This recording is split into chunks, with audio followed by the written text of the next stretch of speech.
You are about to opt in to Monerotopia, a show for the Monero community where all are welcome to join. From noob to maxi, no matter what bags you hold. Just sit back and relax to the sweet sounds of Monero's latest progress. Or if you're feeling inspired, join us on stage. Remember, the only thing that can stop Monero is a false belief that it can be stopped. And if you want to win the revolution faster, we recommend you remove your XMR from all custodial exchanges immediately. Warning, voting accidents are common around here. Don't forget to properly secure your private keys. Monerotopia starts now. Aloha. All right. Good morning, good morning. Good morning. Happy Saturday. Happy Marzo. March. First weekend of March. February went fast. It did, actually. It went by very, very fast. We're already in March, guys. How's our set looking? I think it's getting better and better every week. At least I hope so. Give us a thumbs up if you think so. If you don't think so, well, I don't know what to do. If you don't think so, please don't respond. Just don't respond. Sorry. Get over it. We do enough. I love the background. I really do. I had no idea. You like this background? We have to have him on the show, the guy that delivered the mural. Oh, yeah. But yeah, I think he was a little shy to come on. I think he said he'd do it. Okay. I have to get him on. He was a cool dude. He Cheers was to you, cool. man. Thank you Cheers for to doing you. that again. Cheers. Yeah. I don't know how you did it, but you did it. He was a very So chill thank you. dude. He very chill, very Yeah. cool. So what do we got? What do we got? I guess We're going down to Mexico. We're going down to Mexico City next weekend. So if you guys are in town, stop by to our we're gonna have a meetup there, a Monero meetup at the Bitcoin Embassy Bar. Yeah, on Friday. On Friday night at 7 p.m. For those of you in Mexico City, it's apparently the address is Medellin 191 Colonia Roma Norte in Mexico City. So just Google Bitcoin Embassy. Yes, I don't know. Well, just in case. There's only one. You never know. And we're gonna try to obviously pull out the Monero curious people within Mexico City. We thought doing it through Bitcoin Embassy Bar would be a good way to do that, since maybe they're already like hanging out there on occasion, and maybe we'll try to get them to help us out with the conference, right? We'll give away some free tickets to locals there. Yep. I doubt there's really anybody in Mexico City that's listening to us right now, but you never know. Maybe there's that one. We did get one, I think, last time. Didn't we? Remember we had a meetup? Yeah. So that guy was awesome. Yeah. What was his name? We gotta put that out. We gotta hit him up. Yes. Let him know. But yeah, we're working with the guy from Decred who's helping us out. He's helping us out with Monerotopia too. So he's gonna round up. He does a meetup there. I don't know if it's a monthly or whatever. He does a meetup at the Bitcoin Embassy Bar on a regular basis. So he's gonna, I think, try to use his platform to get people to come out. And yeah, the reason we're going down there isn't for the meetup. That's just part of it. We want to get the word out locally about Monerotopia, but we just need to make sure everything's on track with the event, right? With the venue and it's not the best communication. And to top it off, guys, it's our 1-year anniversary. And it's our 1-year wedding anniversary. Cheers. Cheerios. Wow. Time flies. That was a wild year, man. That was a wild year. Married, then I don't remember what was first. First we got we got married. Well, we had the Puerto Rico wedding in March, and then we went to Guatemala at the end of March because you wanted to get coffee, so we flew down to Guatemala. Well, we had to resecure that connection, whatever. We won't go into that. And then he brought a bunch of coffee beans, and then that week after we went to Miami to throw the conference. And then after that, we had like an Indian wedding, which, obviously he wasn't really a part of. I was planning. It was all everything. blur. It was wild. I was planning a lot of because as we're planning this one this year, survived. Right? We're like, this year it's like so much work, and then we're like, how did we do it last year plus plan a wedding, 2 weddings essentially? Yeah, I don't know. I don't know how I survived. Yeah, because obviously, we all know Doug's wedding was actually Monerotopia, so he was taking care of that. even though I was also taking care of that. Even when you said 1 year anniversary, I was like, well, Monero? Yeah, he doesn't even. Yeah, thanks, guys. But yeah, so yeah, I don't know how. Yeah, the wedding was awesome. But yeah, everything's on track for Monerotopia. It just keeps getting snowballing, getting larger and larger in terms of like speakers and projects participating. To that end, we are going to have Rachel Rose on today from Darkfi. From Darkfi. They will be participating. Not exactly sure in what form, but they will be participating. There'll be a talk on Darkfi. We'll get into that once she jumps up. But yeah, enough about the conference stuff. Just get your tickets if you haven't already. Reach out if you want to help, volunteer. You'll get a free ticket. Because we need help. So I'm gonna emphasize. If anyone wants to help, please reach out. Monerotopia@protonmail.com. And yeah, we have we have more people that we added to Adoption Alley. I don't know if you want to go through that quickly. IVPN. Yeah, that keeps getting larger and larger. IVPN, Moneruju, Monerica. What else did we have? You scroll through them all. Top. Local Monero. Anon Shop. He'll be jumping on doing his weekly dev talk. Trocador app. Yeah, anybody else that wants to be added there, reach out. We'll put you in, on the website, but then also there's going to be an physical Adoption Alley section there, so you can kind of like meet the people behind these projects if they're there, or just we'll be promoting them. These are projects that are helping to grow Monero adoption. There's a lot others that are out there, but these are the ones that we've partnered with so far. If you want to partner with us, reach out.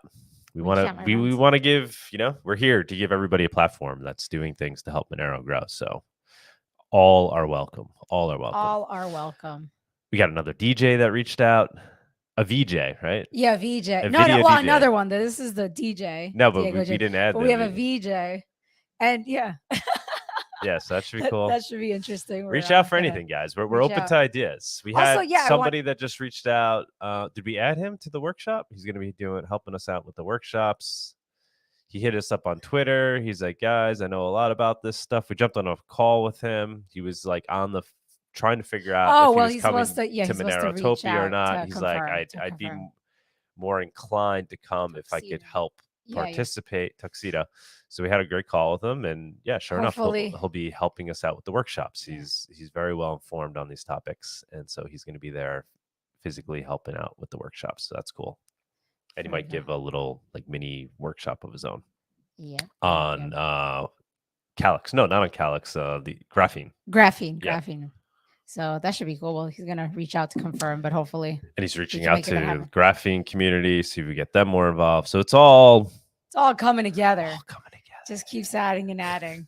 And I just wanted to throw out there, anyone that's interested in that's a videographer or something that wants to help us out with taking footage of the conference itself, because we're always scrambling around. Yeah, the thing is, nobody wants to be videotaped. That is true. Well, no one says their faces, what's going on, action. Yeah. I understand. It's a shame because it's a great scene. Yeah. But we can't really capture it and show it. I guess we can, but in a way that doesn't blur everyone's faces and just kind of show the action that's going on. It's possible. Yeah. People do that. Yeah. We'll do that. We understand and we respect everybody's privacy. But but anyways, I guess that's really it. I guess other than that, I guess let's move on to the price report, my friend. Do it. Let's do it.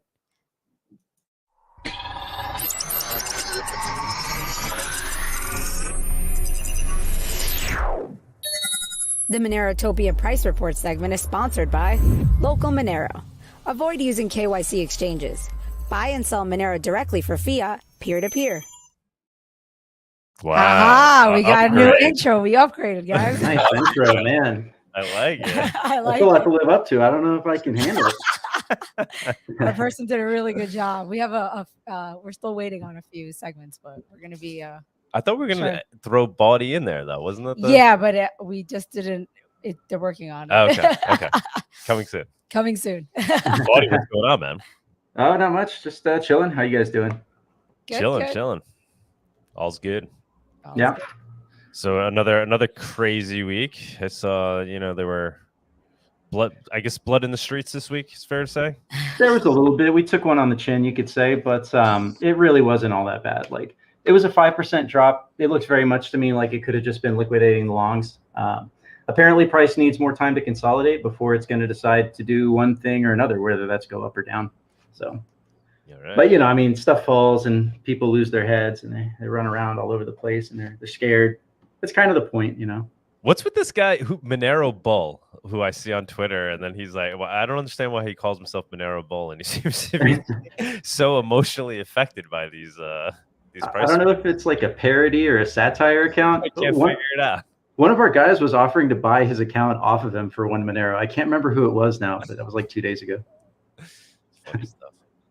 Yeah, maybe he's ratty. I don't know. Yeah, maybe. Monero Bull, jump on anytime. Ratty got reinstated in the XMR trader group. The accusation was that he was posting from like 3 different accounts, and he kind of was, but typically not consecutively. But he was like our local resident perma bear. Yeah, Ratty was. Yeah, for those who don't know, right? Ratty was like just constantly like talking Monero down, right? Monero price down, no matter what. Right? He loves Monero. Like he talks good about the technology, but the price, he's always just like so bearish. It might be that he just lost so much money, so he's like setting his own expectations low, so he doesn't get too excited, get his hopes up. Or just trying to accumulate more. Keep a cap on it. Keep it down. Yeah, he's the rodent incident on the XMR trader group now. Hey, have y'all heard of the prophecy? No. There's I don't know who made it up, but there's like this prophecy that one day in XMR trader there will be 0 comments. And that will be the start of a glorious, magnificent bull market. But we can't chide anyone. It has to happen organically. We can't tell people like, hey, don't post so the prophecy can be true. It has to be like an organic thing. And wait, why would that lead to the like this event? What's the thinking there? Who started? I don't know. I mean, prophecies are, they're from on high. Like, who am I to judge?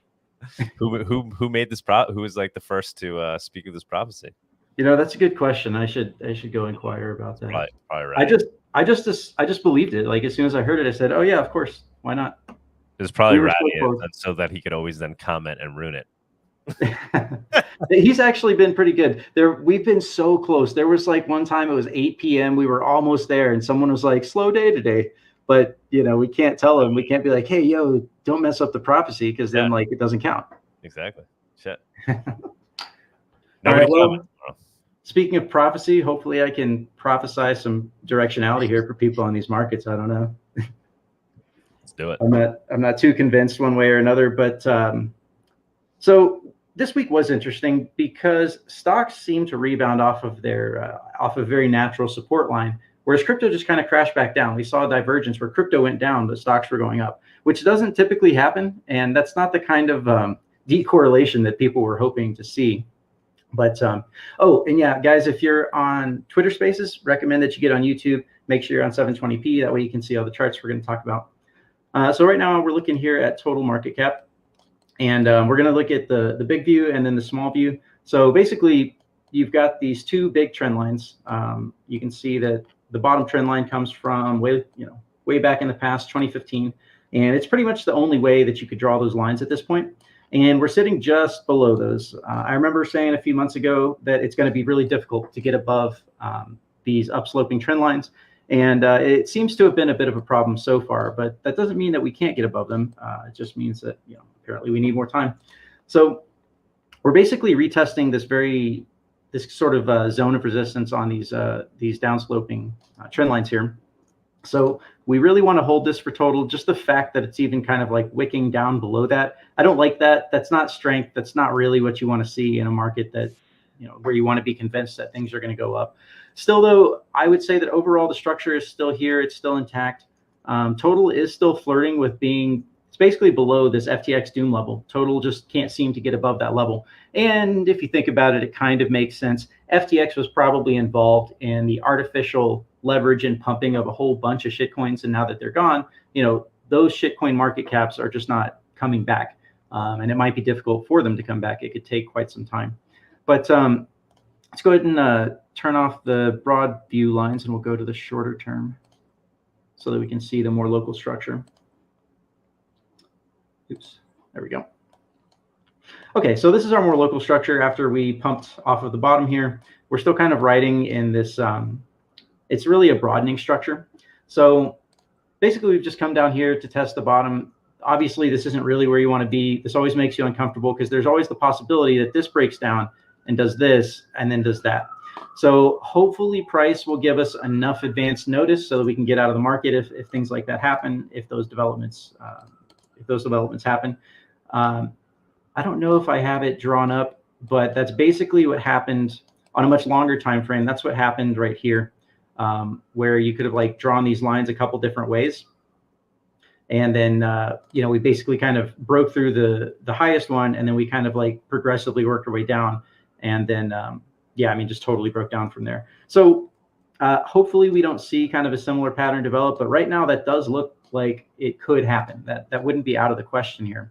So just be careful out there at this point. I do tend to think that as long as the rest of the market is looking good, crypto should be able to make a recovery. It's very plausible that this 5% candle drop right here was just liquidating longs, stop hunting, that kind of activity. You know, happens all the time. It's typical trader activity, whether you're in crypto or traditional markets. So Bitcoin looks very similar, slightly different structure on the chart. Let's go to the daily view. So again, we're kind of like in this zone right here. We're holding the lower one just fine, but we haven't quite managed to break out of this like the most shallow way that you could draw the line, right? We got basically rejected there. It was looking plausible that we might be able to make it up, but then it just came right back down. So yeah, I mean, at this moment, you can see also that we're still kind of trending along and having trouble getting above this very, very long trend line that starts back from 2015. Again, it's really the only way that you could connect 2015 to the current price action. So that's one reason for me it's significant. You can draw these lines a whole bunch of different ways, and they're significant at different time frames. But right now, this is the only one that's significant. So I have all the other ones turned off. If we go to the 4-hour here, and we'll go to the more local structure. You can see basically the same thing. Bitcoin is just kind of trending in this broadening structure channel right here. Bounced off the bottom, bounced off of that right there really nicely. One thing that gives me a lot of consolation here that it's very likely that we could be okay, that everything could be fine, just volatility, is because the S&P and the NASDAQ looks the same pretty much as the S&P. But basically we've got our entire bear market, right? There was the top in January. And we came up through that line. This is a natural place to experience some resistance. We're testing the bottom of this, right, where that natural bear trend is, and then we bounce right off it. I tweeted earlier this week about how this is kind of like a do or die point. Like the market, the stock market really does need to hold this line. And so far, so good. Like it bounced very strongly off of that line on Thursday and Friday. Crypto didn't go along, but there are a few things here in the crypto markets that could be weighing. So for one, Silvergate. Silvergate, probably most people don't know about it, but Silvergate is this corporation. It's a bank that sort of ties in all of the big regulated exchanges together. Most of the regulated exchanges have had exposure to Silvergate, and Silvergate had exposure to FTX. And basically, they released a press statement earlier this week saying that they're not sure if they're going to make it, that they might actually go bankrupt. So they crashed like 51% after having like already a terrible, terrible chart. Let me see if I can find that chart. I might have it. Silvergate.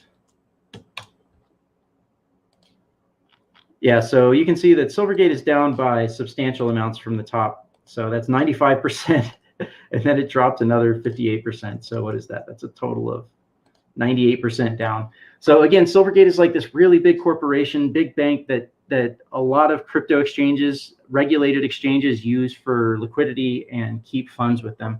So that could be weighing on the market. There's another thing too that happened that's kind of, to me, it looked like a little bit of FUD. In other words, it wasn't quite accurate. So people were saying that the Gox coin is going to be released on March 10th. And that's not true. But March 10th is the final drop deadline for the last input that any of the early lump sum payees need to like confirm their information. After March 10th, that cutoff is done, and then the Gox trustee is free to disperse the payments whenever they want. And they are required to do it at some point between March 10th and September 30th. So they could do it at any point in that window, but it's like the ultimate last deadline thingy, whatever, before the GOX trustee is able to make the payouts. So so people were saying, oh, the GOX coin are going to get released on March 10th. So maybe that's kind of weighing on the markets as well. I tend to think that they probably will wait. They have just opted to wait as long as possible at every single turn. Even the September 30th deadline was pushed 3 months ahead. So, but that should be good time frames, absent like some crazy thing that goes on in the courts. Who knows, right? So anyways, that's kind of a couple maybe fundamental things going on, sociological news events, whatever, that could be part of the reason why stocks and crypto diverged, where crypto diverged to the downside.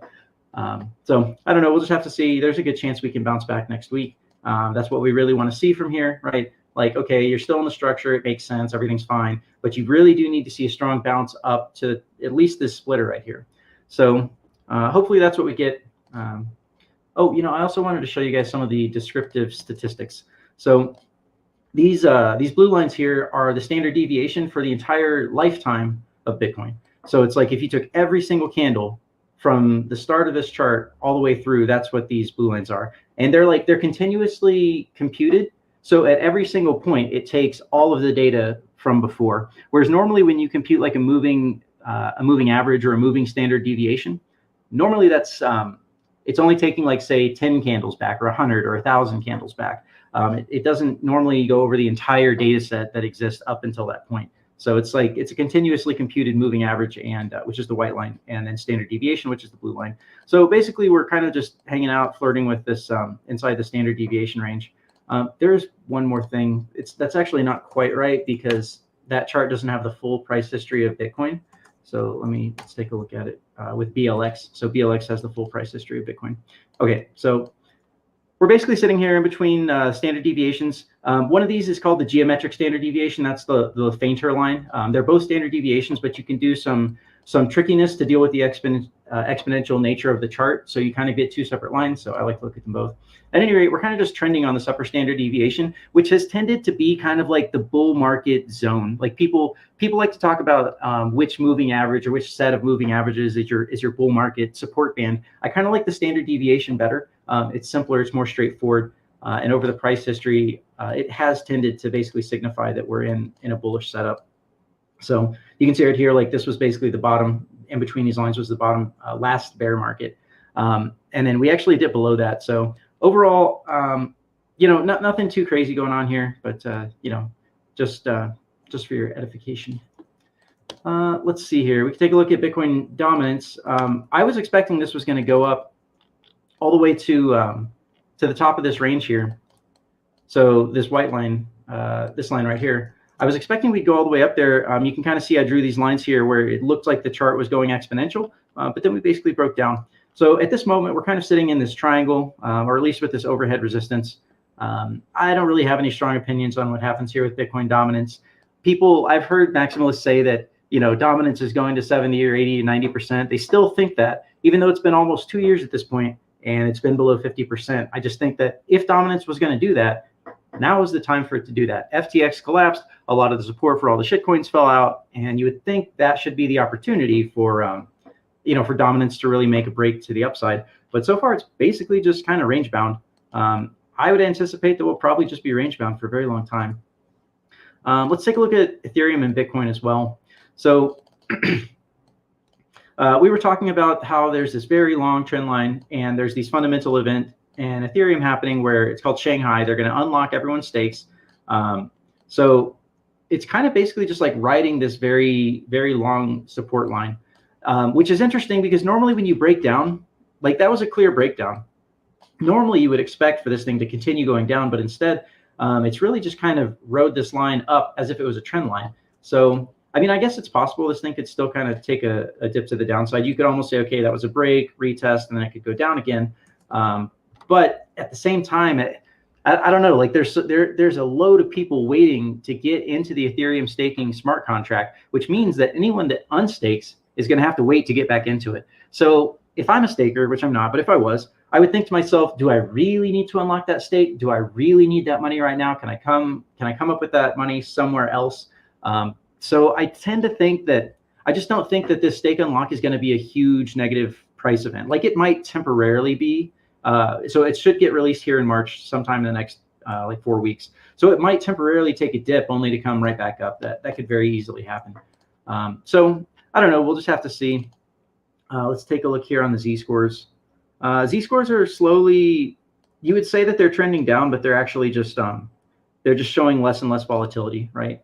Price is just being, the Ethereum Bitcoin chart is just being more and more constrained. So, okay. Anyways, enough about Ethereum. Who cares, right?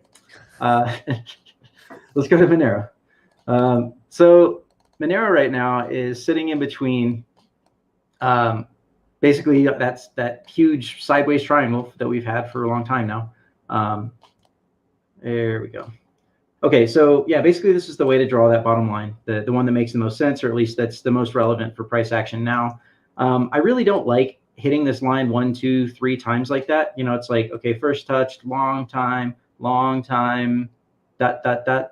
You feel like that's not a good chart structure. I don't like that personally. I really would not have wanted to come down and retest this line, but I do feel like it would take the entire crypto market crashing badly to see Monero break through that line. So again, at the moment, everything still looks relatively okay. We're on the low side of the trends, but everything should be generally fine. Let's see here. We've got maybe a little bit of it's not divergence, but essentially we're just like trending. The RSI and the Z-scores are all trending in the same direction. On the daily, I guess there's nothing too interesting there. If we go down to the smaller time frame, I guess in hindsight, you know, this was kind of a bit of a bear flag. You know, you come down, you go up, and you have a slight uptrend, but then it goes down to the downside. So at this moment, you might be able to say that we've got a little bit of divergence here on the short time frames. So that would be setting lower highs on the Z-scores, except for this kind of spike down here. That doesn't invalidate the pattern or anything, but you know, it does kind of. You don't like to see that, but at any rate, we're setting lower lows on price, but we're setting higher lows on the Z-scores. This could very well go to the top of the range. That's kind of, I mean, that would be my play. That would be what I would expect if I was going to trade Monero right here. I would say this is probably a good opportunity for a bounce, so long as everything else doesn't break down. We got Bitcoin Monero, and yeah, we're coming pretty close to that 0.006 level here. Let's see, technically that would be exactly right here. Close enough. So yeah, I mean, I would like to say that we're done going down. It's hard to really believe that. Oh, this is the weekly time frame. Yeah, so we're looking at very, very big, broad time frames. Let's see. I mean, overall, like almost every other OG altcoin has just seen significant downside. Litecoin, for example, set new lower lows relative to Bitcoin this bear market. So did Bitcoin Cash, and so did basically all of them, except for Ethereum. And you know, that's kind of a different use case coin. So overall, I mean, Monero is still trending in the upper half of from where it launched, and well above the initial launch crash. You know, during that bear market, which maybe wasn't the perfect timing on launch. Usually, you want to launch at the end of a bear market, not the beginning of one. But you know, it's still better to just get the thing going, because right. That's number go up kind of stuff, not digital freedom money kind of talk. So, you know, that's just the DGoon in me talking right there. Okay, so I'll go down a little bit closer to the daily time frame. Let's take a look at the overall stats actually and see where we're at. Okay, yeah, so we're basically trending. You see these white lines here that just popped up? That's the moving average. Again, that's a geometric moving average and a regular moving average. I won't get too crazy into explaining what a geometric moving average is, but it's basically you take the logarithm of price, you take the average, and then you do the inverse logarithm to translate back to regular price. And you do this to sort of deal with exponential processes.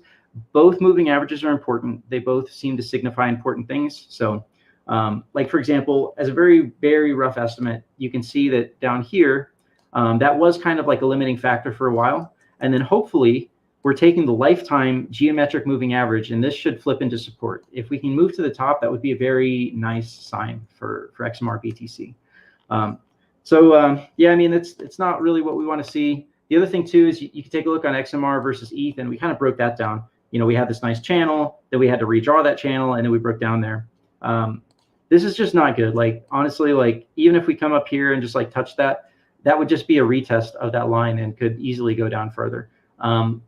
If hypothetically we do see crypto go on a sustained or continued sustained run here, going into April, May, maybe even June, July, and we see Ethereum performing, especially perhaps after Shanghai, right after that FUD, or maybe it's not totally FUD, maybe the network dies after they unlock stakes, it should be fine. They've been really good about their hard forks in the past. So, but after that's out of the way, you could see Ethereum making big gains if the macro supports that.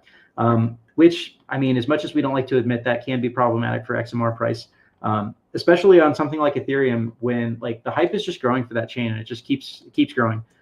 They keep innovating. Like you can kind of look at that and say, okay, what does the market want? What does the crowd want? They want innovation. They want hard forks. They want you to upgrade. And Ethereum shows that, right? Monero shows that. So it's kind of hard to like look at Bitcoin and just be so stagnant, because it's my opinion that they're going to do a backdoor CBDC on ETH via BlackRock and USDC. And the longer that Bitcoin refuses to raise the block size, to me, that's just handing the victory over, because it's like, okay, Monero can't quite scale on chain, not today. Maybe in a couple decades, sure, a decade or more. But I see Lightning Network as maybe the only viable maybe not on-chain scaling, but the only viable scaling option that we have. And for all its flaws, I would still like to support Bitcoin. And I would just like to see them raise the block size, but I don't think that'll ever happen. So it's kind of like, I don't know. Anyways, things just seem to be moving towards ETH, but okay, whatever. Just know that's a reality here. That's a reality that we're facing on the XMR versus Ethereum chart. I hate to be the bearer of bad news. I hate to, have to bring that out, but this is the price report, so I got to tell you what the price looks like without. It's hard. I have such a hard time delivering bad news for the XMR price report. It's not bad news yet. It's just not as good news as maybe we would hope. What do you say ultimately, Bawdy? That you're saying that ETH is potentially growing against Monero here? Yeah. So this is XMR versus Ethereum ratio, and ultimately there is a lot of hype. There's a lot of interest, all going into ETH. You've got a lot of institutions that are moving that direction. And overall, this chart to me doesn't look all that great. Like this looks like a chart that could very easily come back up, test this lower line, and then come back down again at some point. Now, I would love to be wrong here. And again, this is all probabilities. When we're talking about price, I'm saying, okay, here's what I think the greatest probability is. Here's what the chart structure would indicate is the more likelihood or the more likely possibility. But yes, I do see Ethereum. I do see the ratio here between Monero and Ethereum as having problems for the next few months, especially if we continue this kind of bullish run that we started back in January. So, but I do think Monero versus Bitcoin could easily keep up. I do think that chart is one that could end up basically range bound. So overall, I mean, that's what I would. Let's go to the weekly again so we can see this better. Overall, that's what I would see on the Monero Bitcoin chart is the likelihood of finding a bottom here and then kind of doing this kind of action. Maybe if we do that, then we could break to the top side. I do think that we have negative price action coming later this year. Maybe it happens sooner than that. I don't know. I'm still kind of like game on. My mentality here is still game on. I'm still hodling my positions. If things break the wrong direction quickly, I'll get out of my positions quickly, and that could be, in the middle of the week. I could give you a price report on Saturday, and then things could break down on Monday, and I might just be out of most of my positions. But at any rate, I do think that a return of the bear market later this year will be positive for the Bitcoin XMR BTC ratio.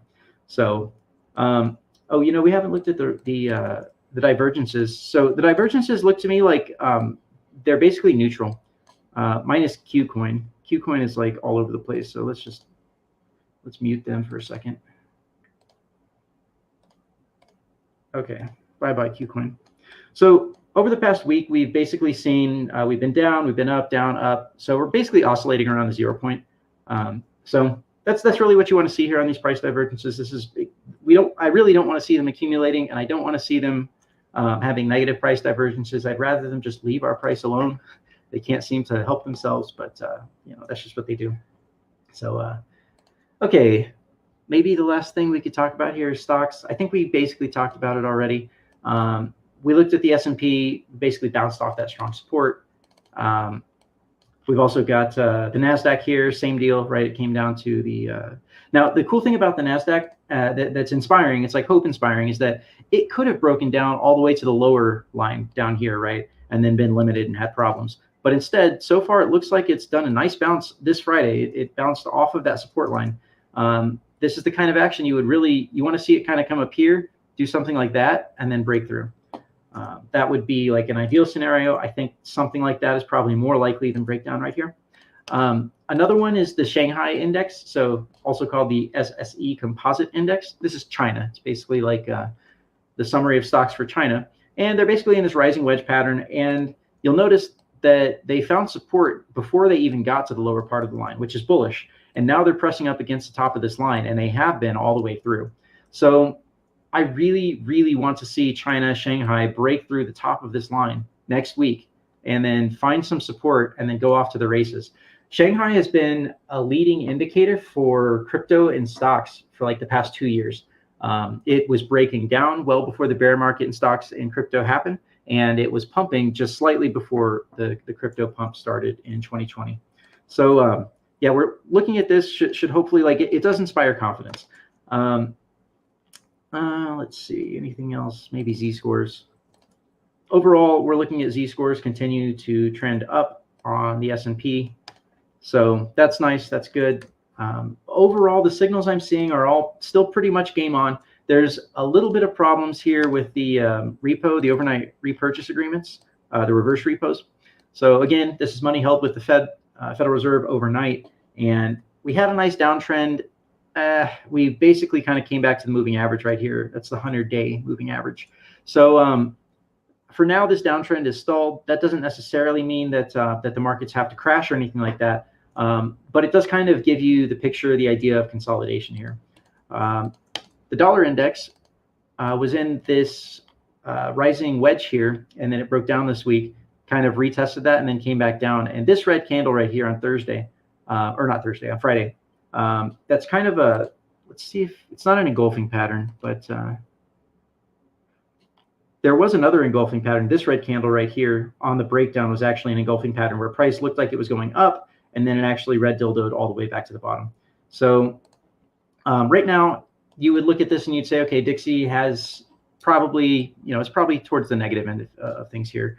Although it could just kind of go sideways for a while. That's very possible here. But overall, on a larger structure, Dixie does look to me like it has resumed some kind of uptrend.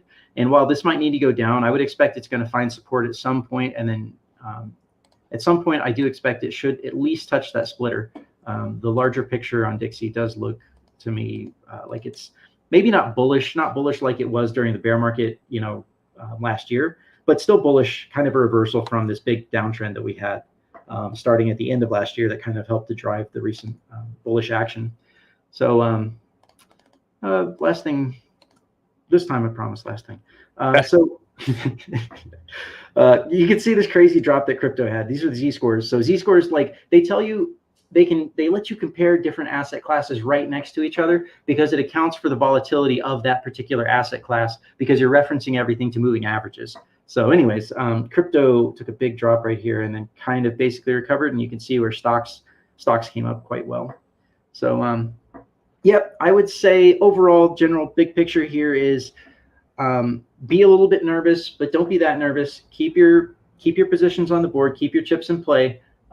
If things break down, then start selling, right? If things start breaking down, then slowly start getting out, or maybe quickly get out. But panic.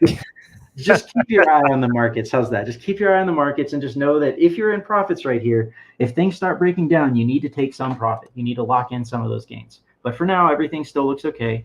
So. All right. Or you could do what I do and just slowly accumulate Monero. I hodl DCA. Yeah. Yeah. So it's like those gymnastics things, where it's like, I would love to be able to do what you do. I just don't have the patience and the time to devote to it, because you got to. Otherwise, you get burnt. You got to like constantly be on it. Man, I've so much realized that the past few weeks. So after I went to an Acapulco, I just haven't been in the charts nearly as much as I have been for the past few months. And I look back and I'm like, dang it, man, I can see these little things that I missed, these little signs, these little indicators. And I'm like, well, that's what I get for not being on top of it every day. Yeah. I mean, I check it every day, but really, like, for me personally, like if I'm absorbing charts and looking at different stuff and doing different analytics and I don't know, doing stuff like look at the NASDAQ versus the S&P, compare different assets across each other, like it like forms this nebulous cloud of information in your brain that it starts to coalesce into a cogent picture.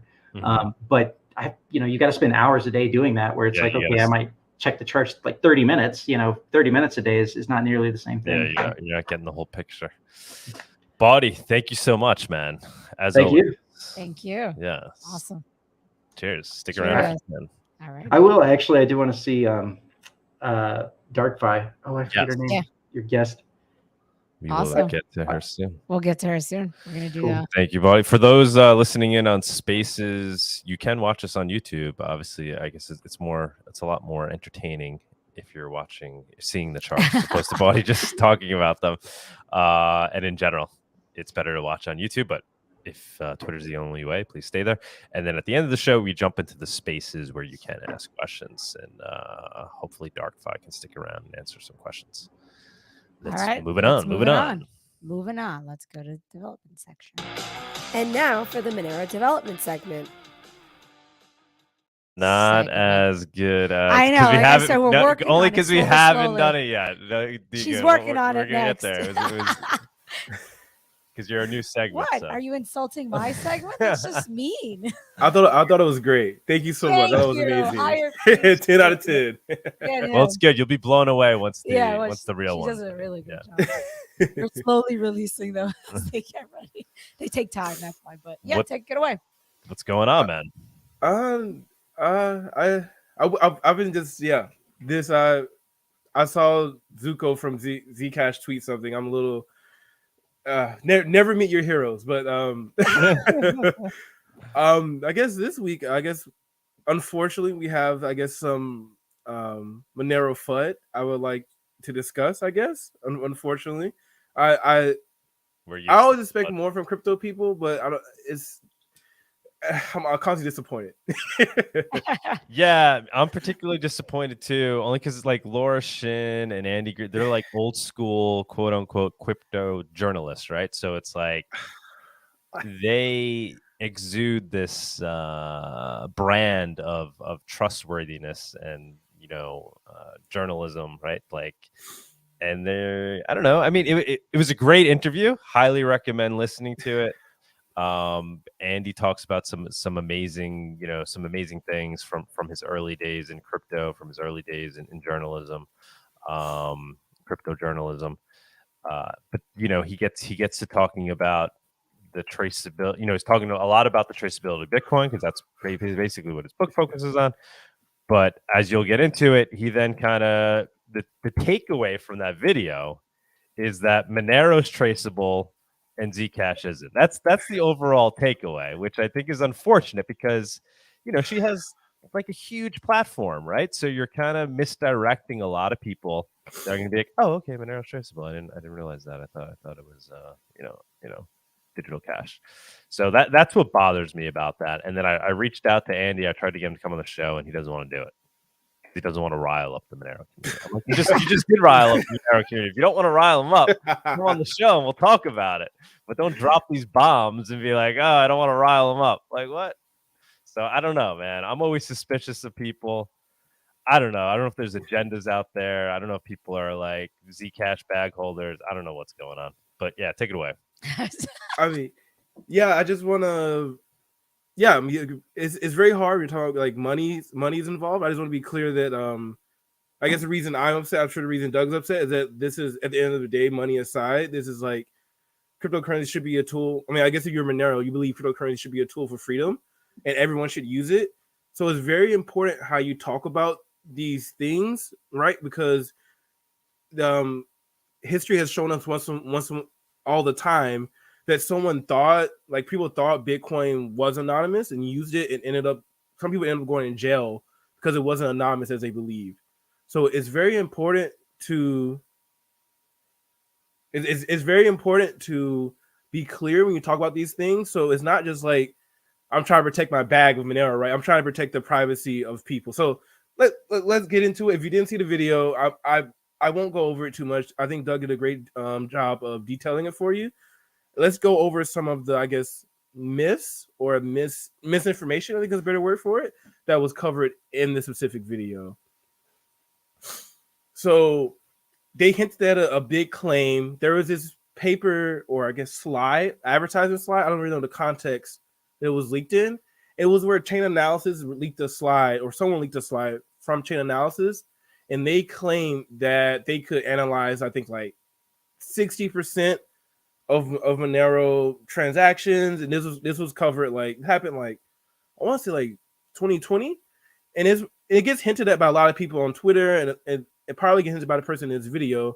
So the claim is that Chain Analysis can trace Monero, and the fact of the matter is that this is just like an unscientific conspiracy theory, because basically they make a claim, no one can verify the claim, no one can check the claim. It's not really specific. It's like someone saying, I can jump 20 feet, right? And then you ask them, oh, can you show me? And they're like, no. It's like, well, it's like, okay, that's not really, and especially in an open source math and science-based community, that's not really how you should operate. There's a leaked presentation where somebody says you can jump 20 feet. So exactly, like, yeah, someone leaked it. So, obviously it was at a sales conference. I was trying to get some sponsorship, but like, it's irrelevant. I'm like, yeah, that's not really how any of this should work. Like, you can't really argue against a statement that, like, I can do this thing. Can you prove it? No. So it's really just conspiracy theory that maybe they can, maybe they can't. And they're working together with the government, with all these exchanges, to keep the fact that they have this ability a secret. I mean, unverifiable conspiracy theory. So I won't talk much more about that. And then the claim is that Monero has weaknesses. This is a claim that you will also see a lot in this space, hinted at in this video. The claim that Monero is traceable depends on how you define traceable. Monero is private. It's probably more private than a Zcash in a default setting, I would say. So I don't want to get too much into that, but it is wrong to say Zcash is untraceable, Monero is traceable. There's no definition for traceability that fits that definition.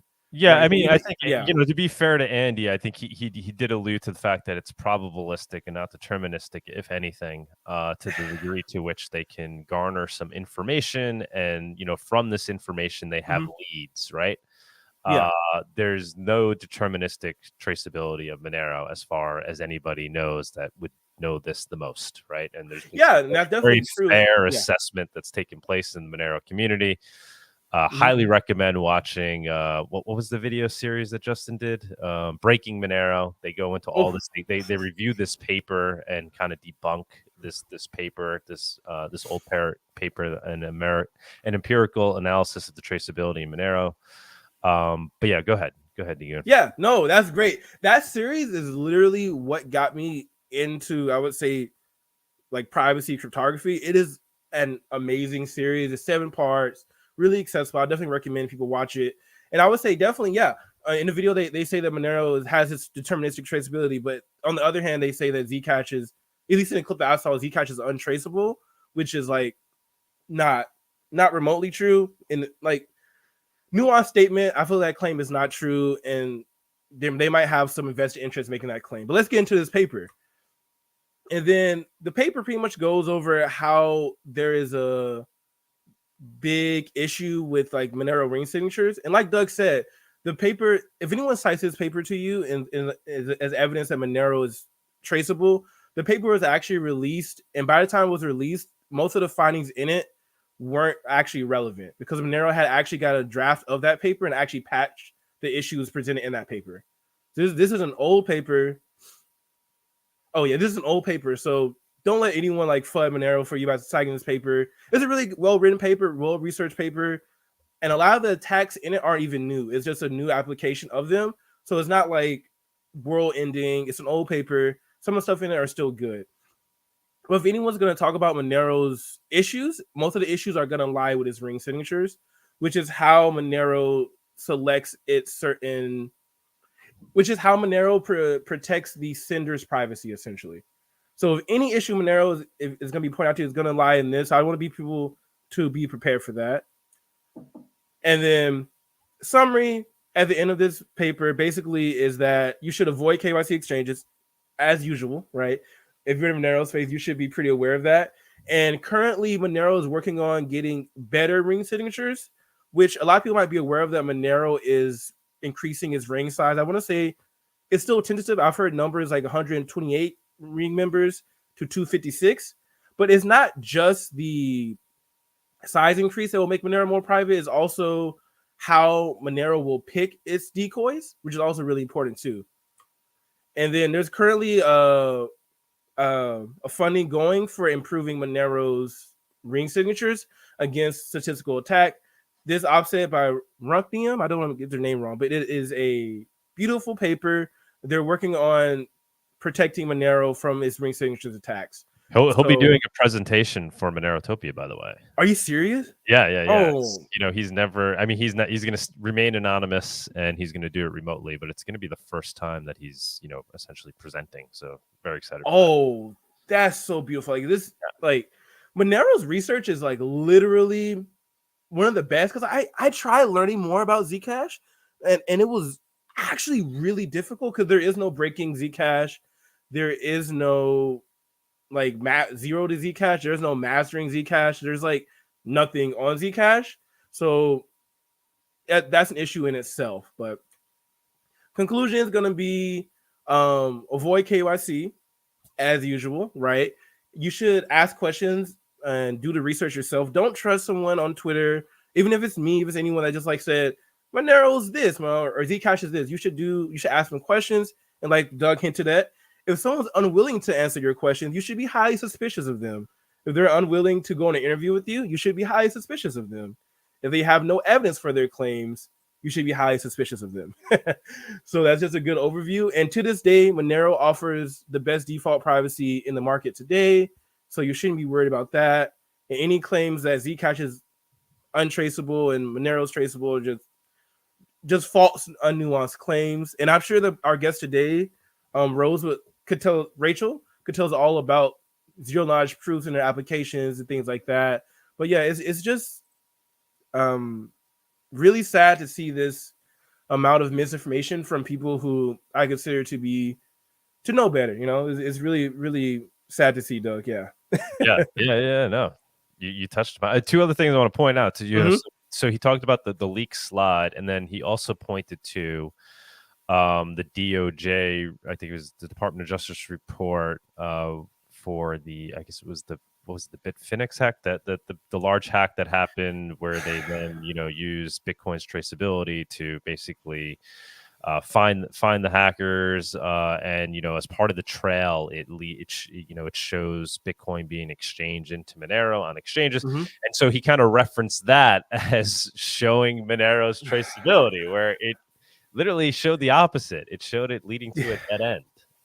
So that, yeah. I mean, that's just like that's concerning to me, for somebody to then quote that report as Monero being traceable, because you're not properly looking at the report and understanding essentially what was being said there.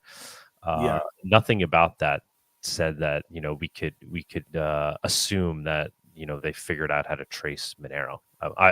At least maybe I'm missing something there, but anybody, I remember when it first came out and reviewing it, and people in the Monero, there was nothing there that showed Monero's traceability.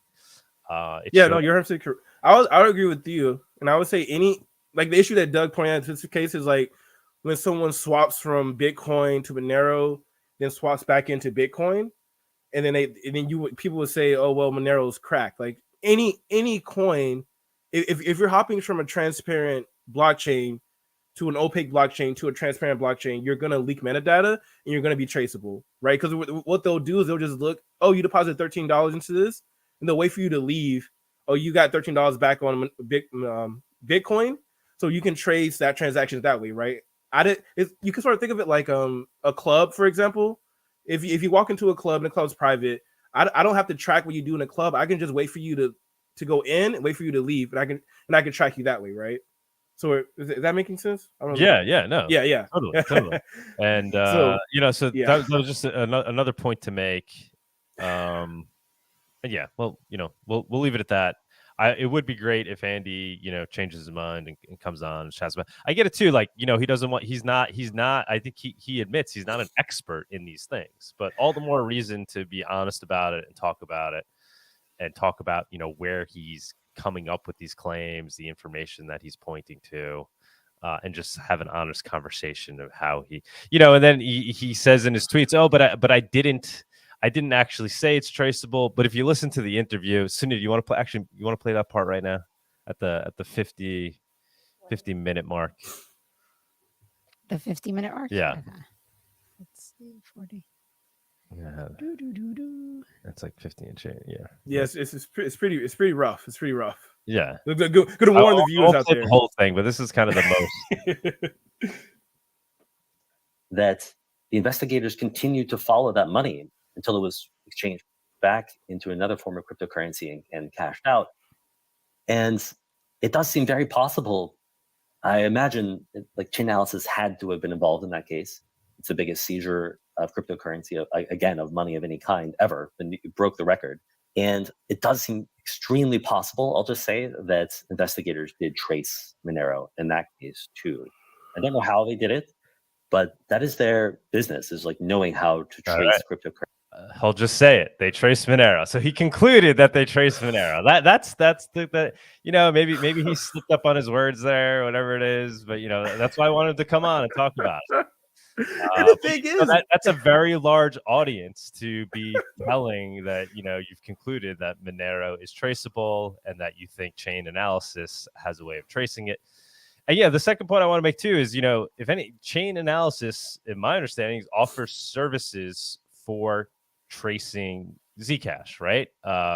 Because there's data that can be gained with Zcash, right? Because not all Zcash transactions are essentially private by default. So they do offer their services. That's publicly known, right? They've published that, and it was like 2020 that they offer services for, I think it was like when they announced it was like for Dash and Zcash, that it's a new service that they offer. For those that need to be compliant, there's traceability services being offered for Zcash and Dash. And to my knowledge, those services are not offered for Monero. So what's the idea that they're secretly offering these services and they've only announced the Zcash? Like that part doesn't make any sense either. So yeah, we'll leave it at that. We don't want to belabor it. Thank you. Yeah. Thank you, Jim. Greatly appreciate it. Hopefully he comes on. I hope he comes on and gives us some insights. But yeah, we'll see. All right. Thank you. All right. See you next week. Thank you. See you. All right. Let's move on to the guest segment. Woot, woot.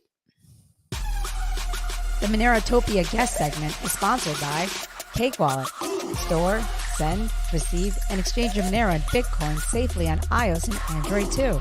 Cake Wallet is open source, and you always control your own keys.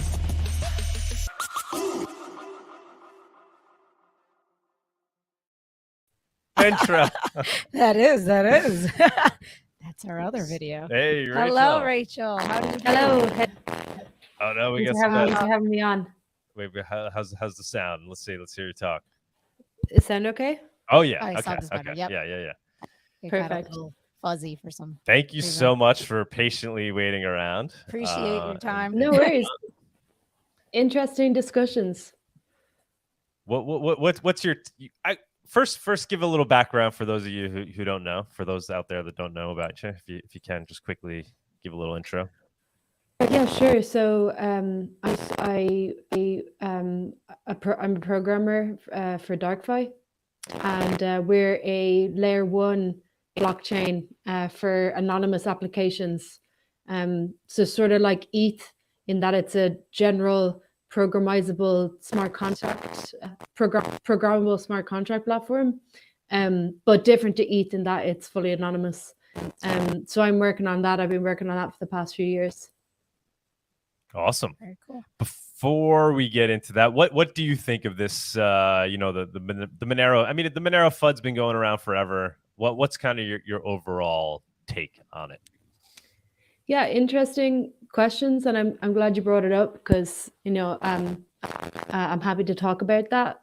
And I mentioned at the previous Monerotopia that there are these with signatures mentioned where essentially there's a risk that the anonymity signatures small, and that while they provide like an obfuscation tool, that it's not sufficient to fully anonymize the outputs.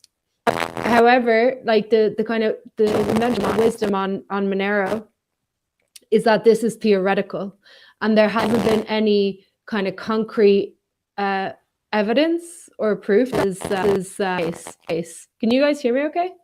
Yeah, I hear like a some, fuzzy like noise. every once in a while we get a fuzz. And then there's a fuzz. Yeah. Like okay. Oh, maybe it's that the mic is like. I will try. Maybe remove the headphone from it and just go on speaker. See how that sounds. Oh, you mean take these out? And Yeah. For some reason there's like a buzzing sound. All right, hello?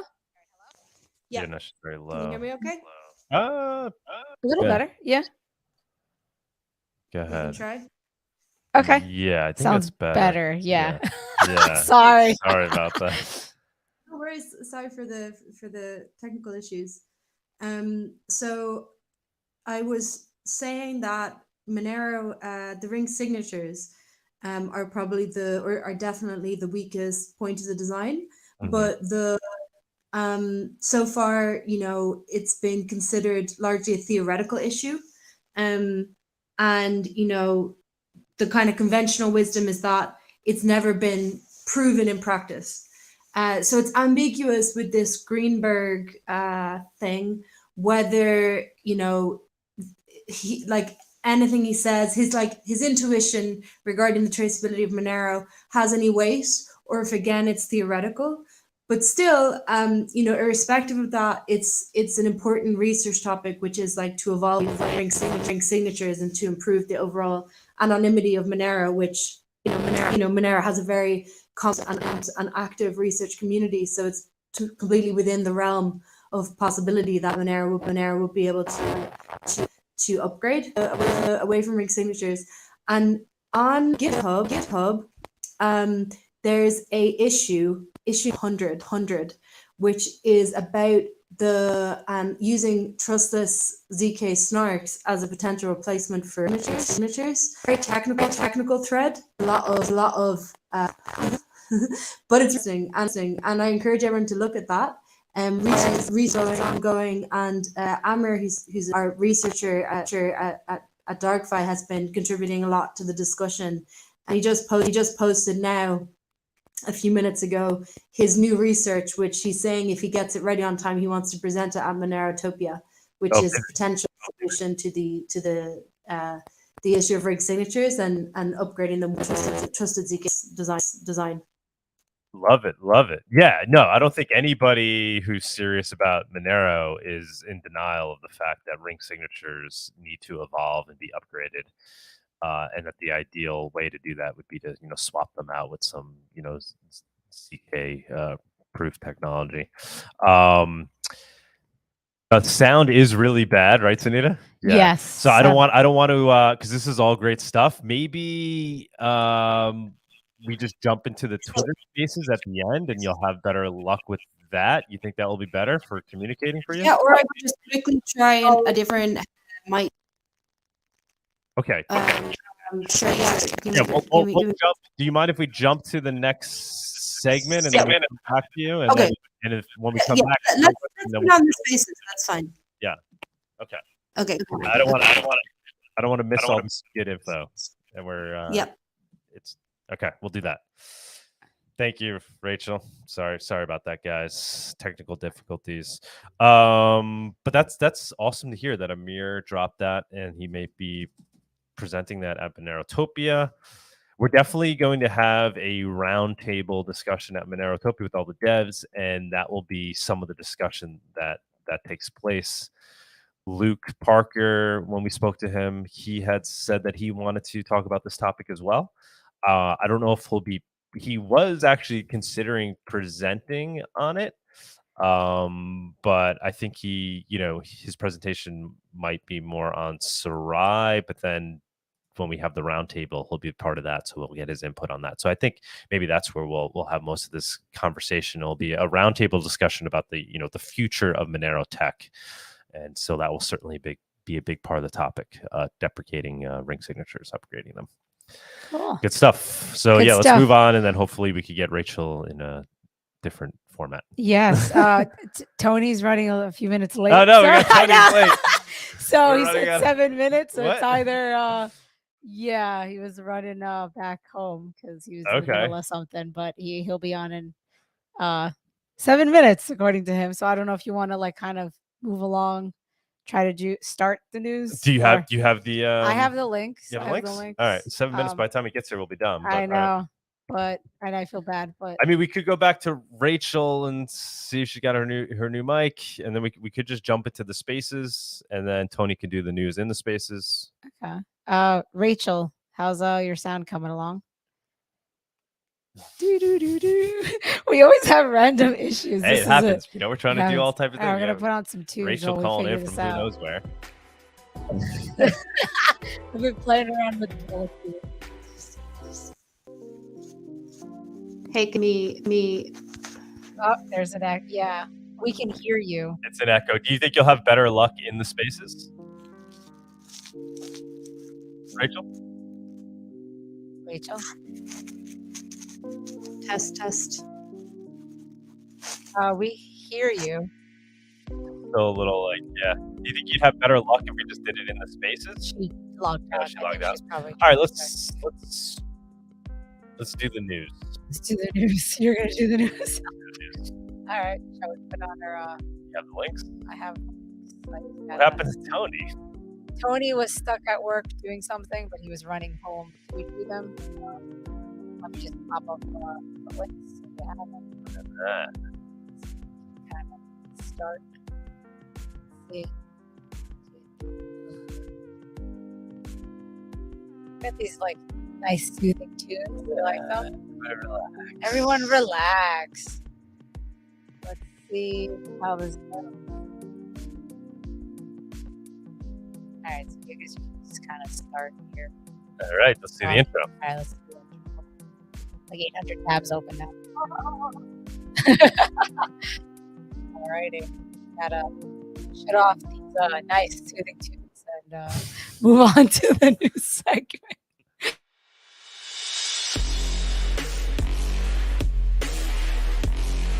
The Monerotopia weekly news segment is sponsored by iVPN. Use a VPN to help prevent your online activity from becoming a permanent record. iVPN encrypts your data and DNS requests so your ISP or mobile network provider cannot monitor or log your online activity. Purchase an iVPN service today anonymously with Monero.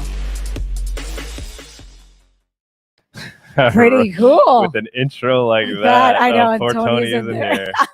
Sorry, Tony. Sorry, Tony. You missed your intro. So what do we got? What's the first? Hong Kong citizens not interested in digital. Hold on a second. I'll bring it up over here. It's right here. Okay. Hong Kong citizens not interested in digital yuan, they report. So we've been hearing similar reports of this where, CBDCs have been tested out in Nigeria. And now we're seeing reports where it's being tested out, I guess, in Hong Kong. The Chinese government's central bank digital currency project has not sparked much enthusiasm among the citizens of Hong Kong. In the first 4 days since the digital yuan, also known as ECNY, hard wallets became accessible to residents. Only 625 Hong Kongers had obtained them. Is that what they're called? Hong Kongers? As reported by a local newspaper on February 28th, Shenzhen installed the machines dispensing the hardware wallets for digital yuan, the first of a kind in the country. Due to the city's unique location as a gateway from Hong Kong to mainland China, the machines were programmed to serve the citizens of Hong Kong exclusively. The goal of the initiative launched by the Bank of China and smart card provider Octopus Card was to issue 50,000 hardware wallets by March 31st. However, in the first 4 days after the machine's installation, only 625 wallets were demanded by the customers. Okay, so they're not seeing a lot of uptick there. Not surprised. But here, I guess, is the more surprising part. Even the 20% discount on purchases from 1,400 local vendors subsidized for the CBDC owners by the government hasn't been a decisive factor for adoption. So they're throwing in I guess you're getting a discount if you use CBDCs at 1,000 different vendors in Hong Kong, and they're still not seeing it done.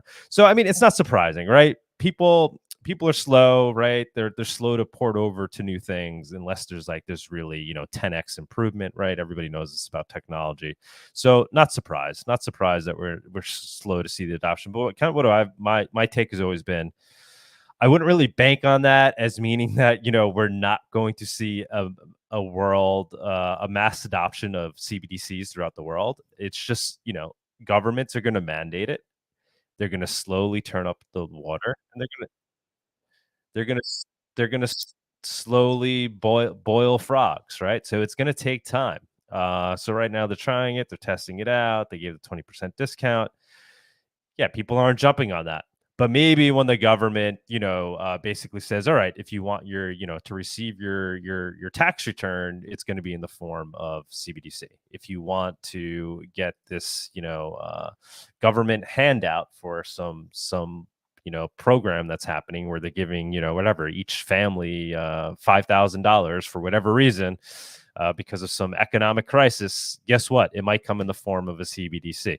And then that's when you'll start to see people being, essentially forced to transition. I don't think it's going to happen out of, people's natural tendency to, or in, it's not going to happen in an organic way where someone's like, "Ooh, I need to go start using CBDCs instead of, whatever I'm currently using for purposes of making transactions." It's going to slowly happen through coercion and force, and we're just not seeing that yet. So, next story is the proposed South Dakota amendment. Proposed South Dakota amendment to the UCC would prohibit cryptocurrencies, but not CBDCs. So legislation has been introduced in the American state of South Dakota to amend the Uniform Commercial Code to limit the definition of money to exclude cryptocurrencies. So the Uniform Commercial Code, this is something that's it's a legal document that essentially is used by courts for contract law. And they're adopting this code, and they're starting off in, certain states are adopting it, but usually the way it works is all states end up adopting very, similar, similar unifying language. So if they're trying to do it here, it's going to happen everywhere, is kind of the thinking. And so they're updating essentially the definition of what money is. And conveniently, that definition essentially doesn't include or will exclude something like Bitcoin as being able to be defined as money. The 117-page amendment introduced into the State House Representatives by Republican Mike Stevens defines money as a medium of exchange that is currently authorized or adopted by a domestic or foreign government. The term includes monetary unit of account established by an intergovernment organization or by agreement between two or more countries. The bill continues. The term does not include an electronic record that is a medium of exchange recorded and transferable in a system that existed and operated for the medium of exchange before the medium of exchange was authorized or adopted by the government. So that then excludes cryptocurrencies. That excludes Bitcoin. That excludes Monero, which already exist and have are already being used as a medium of exchange, but haven't been mandated by way of government to be used for those purposes. So the only things that can then be defined as money are essentially things that governments say are money. So if the government creates a CBDC here in the US, it would conveniently fall into that category, even though it functions similar to the way a cryptocurrency would. by mandate, it would be considered money, but these other things wouldn't. Now, what that actually means, it's hard to say what the implications will be. You know, Monero, Bitcoin, they, you know, the whole thing, right, is they exist outside of state control. So, number one, do we really care how the government or the state is defining cryptocurrency, whether defining it as money or something else? That's kind of the first big thing to consider. Like, do we even care what they want to label it as?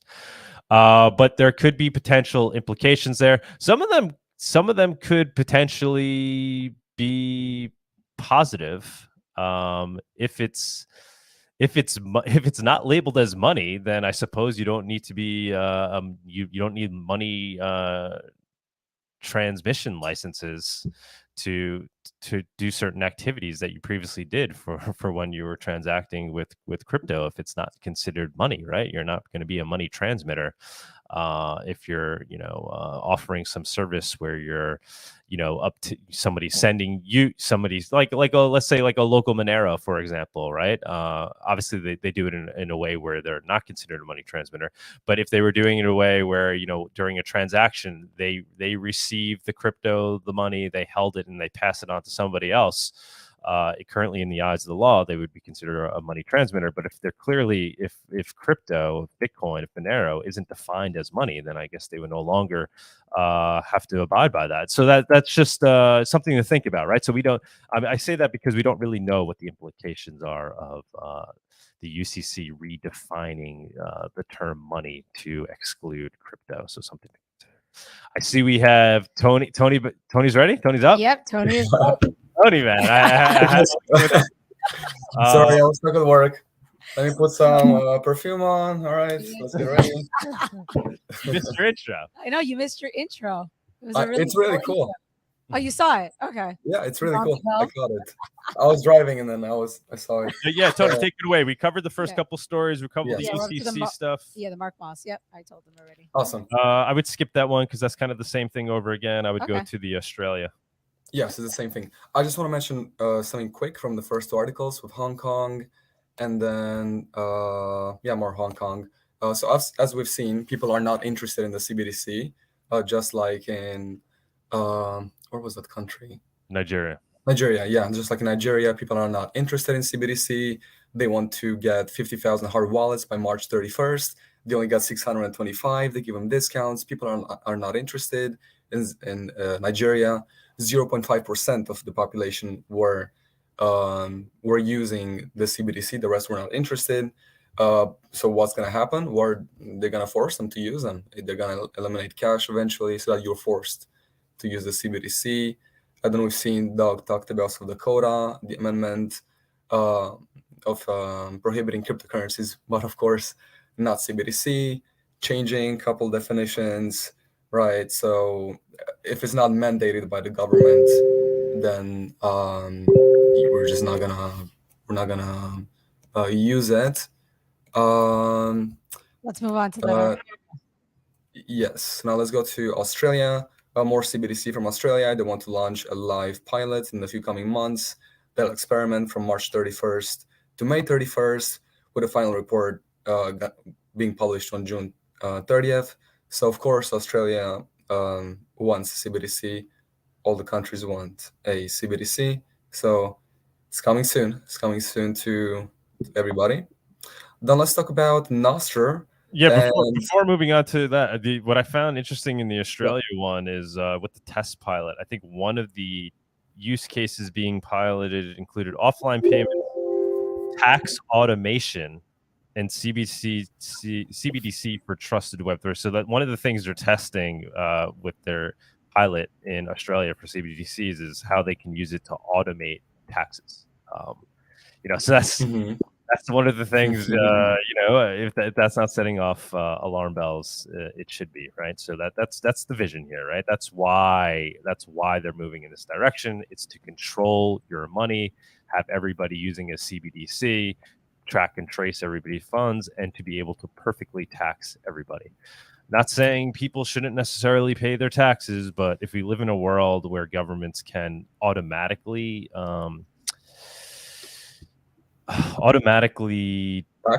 take their taxes without there being any process, I think that becomes concerning because they change the tax law as they wish, tax you as they wish, and you really have no recourse. They're just automatically taxing all of their citizens.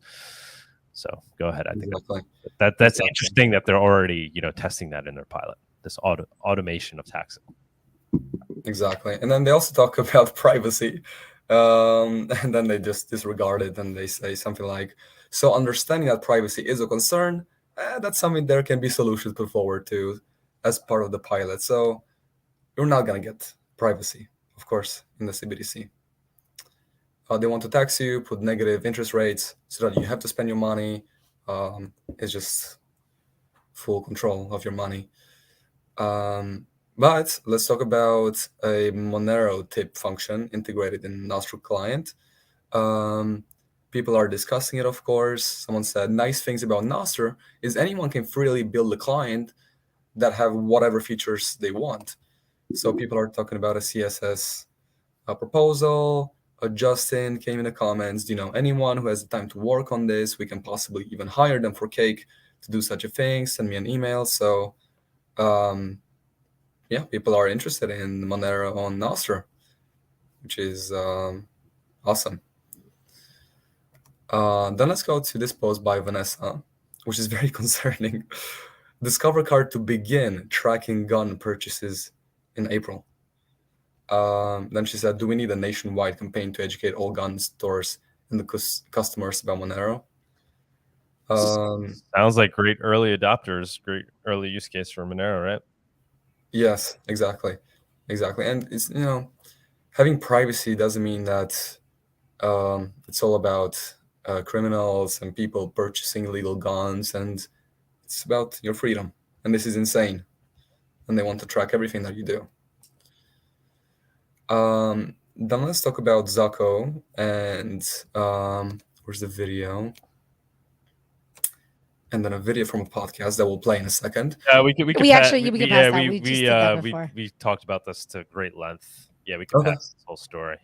Okay, so he basically said Zcash is actually what people thought Bitcoin and Monero were. So that's funny. Then Xenu posted about the federal government announcing that 2016 Bitfinex hackers that were caught, $3.6 billion worth of Bitcoin were seized, which is a lot of money. They used pure OPSEC. But then there's the report.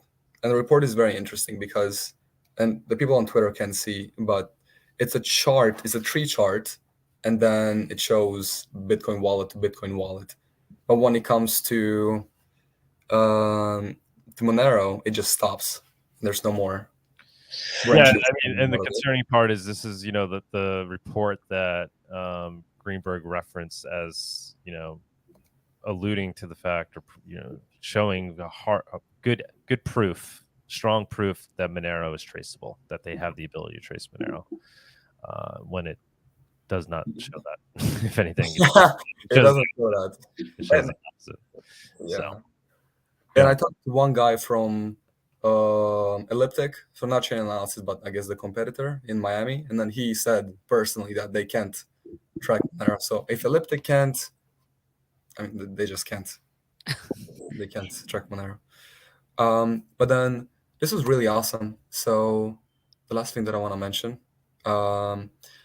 this guy added a virtual MasterCard, but via CakePay, and then he added that to, or she added that to the Apple Pay, which is really awesome. So yeah, you can get with CakePay, you can get prepaid Visa, MasterCard, Amazon, DoorDash, Uber, Airbnb, Whole Foods, Delta, whatever, Nike, everything, and then you can just add that to and you can get a virtual MasterCard, and then you can add that to your Apple Pay. So it's very convenient to use. Yeah, the implications of that are tremendous. I haven't tried it out yet, but yeah, essentially you can go to CakePay. You can't do it through the app yet, but online, through CakePay online, you can purchase a virtual MasterCard, right?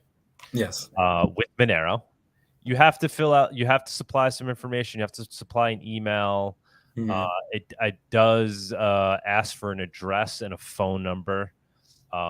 So whether or not you use your correct one or whatever, but you do, if you want to connect it to your phone, to your Apple Pay, you're gonna have to put in the number, because I believe that's how the syncing works there.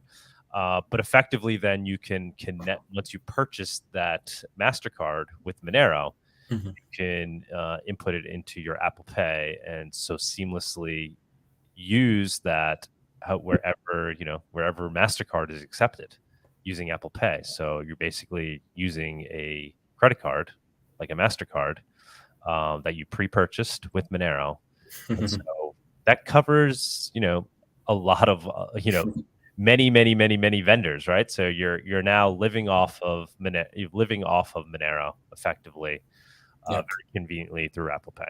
Obviously, end goal, guys, right, is that people are accepting Monero natively, but this is a beautiful bridge for people that want to start living off of Monero. You can obtain these cards. If you're smart about it, you can obtain it in a way where you're not giving up much of your true information. And you've now turned Monero into a MasterCard that can be used anywhere that MasterCard's accepted. And you don't even have to physically get the card in the mail. You have it on your Apple Pay, which is very slick and convenient. It's instant, and you can get it for auto mounts. You can get it for $35.36.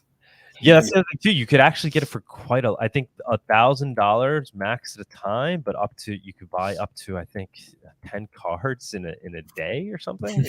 It's a tremendous amount, but you buy it. So I mean, that's pretty good. I mean, you could go pretty far off that, right? If you have these virtual MasterCards on your Apple Pay, pretty much living off Monero at that point. Very cool. Very cool.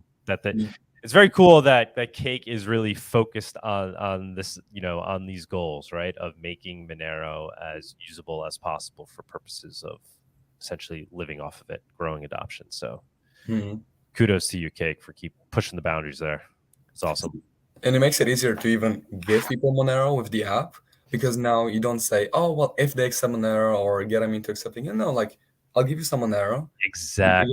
And then you can go buy a gift card. And I tell people, I just give you $5 to buy a soda from Chipotle or half a burrito or whatever, Yeah, that's always the biggest question, right? When you try to onboard, that's a great point, Tony. Yeah, when trying to onboard a new vendor or somebody, and you say, "Hey, you mind accepting Monero for the purchase?" They're like, "Well, what do I do with it?"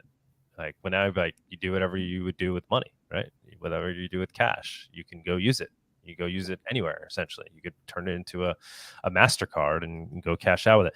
I did that very thing. I convinced somebody in Brooklyn. It was a vendor. He was selling some joints, right? It's legal in New York, guys. It's legal in New York. He was selling some joints. I convinced him to accept. This is a couple of months ago. Convinced him to accept Monero. His hesitation was, well, what do I do with it? And that Cake Pay existed. I was like, you buy one of these 100,000 different gift cards. I came back like a month later, and like he recognized it right away. He's like, I did it. He's like, I did it. I transferred. I was like, oh, I'm like, you should have maybe just held it. But like that's awesome. He's like, I spent it. I went on. I forget what he did. I think he if he bought it on Amazon. I forget what he ended up buying with it. But he's like, yeah, it was super simple. That's awesome. And he was hooked at that point. He got it. He understood it. I was like, all right, let me make another purchase. I'm like, this time, maybe save some of it. Don't spend it all. I'm like, dude, obviously, if you need it to live off of, do what you gotta do. I'm like, but you might want to hold some. But it was like that's what closed the deal for him, knowing that he could then turn around and essentially pay his bills with it. All right. Yeah. And one more thing, if the coconut guy that sold us coconut water at LibertyCon in October is watching, you can now spend your Monero. The coconut guy. I forgot about that. Too many people to keep track of. I know. Yeah. But, all right. But that was it, guys. Appreciate it. Thank you. Yeah. Thank you, guys. Back and from your job to be on the show. Really appreciate your time. Thank you guys. One more thing, if you want to check out the links, they're in the description. So if you want to go over the links and read them for yourself. Awesome. Oh, Vic is saying it works in Apple Pay and Google Pay as well. Okay. Yeah, I added it cool. to the. Yes. Yeah. Awesome. Cool. There you go. Well, thank you very much. Appreciate it. All right, Tony. Thank We'll you see guys. you. All righty. Cheers, man. Thank you. Bye. I guess we'll move on to the viewers on stage /spaces segment, I guess, right? Yeah. Hopefully Rose can jump Rose in is there. Rose is there. Okay, sweet. She wasn't able to jump on StreamYard, but all right, she is in the spaces. But I guess let's do our cheesy segment real quick. It's the viewers on stage segment. It's that time where we invite you, the viewers, up on stage to comment on anything you've heard so far today, ask the guest a question, or maybe talk about one of the news topics. Come on down. Let's see when she comes up for that segment, but yeah. So I guess if you want to smoothly transition into spaces, we'll transition over there. Our cool tunes. All right, guys. See you over there. Anybody that's listening in on YouTube, if you want to participate in interacting with Rachel Rose of Darkfi, jump in the spaces, and we'll have a little chat over there. There you go. Move on over. All righty. So let's do this. Let's log in. Guess I'll wait for Doug to kind of jump in. Yeah, I got it. All righty. So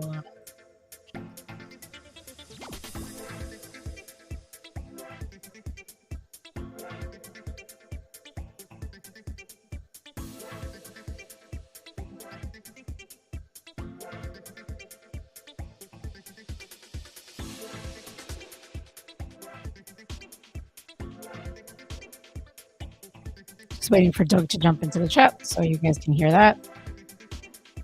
And hopefully. Okay, I'm here. Get Rachel up here. Rachel should be able to accept that and jump up. Okay, I'm here. Let's get Rachel up here. Hopefully. Right to speak. Rachel should be able to. There we go, Rachel up here. We did it. Accept that and jump up.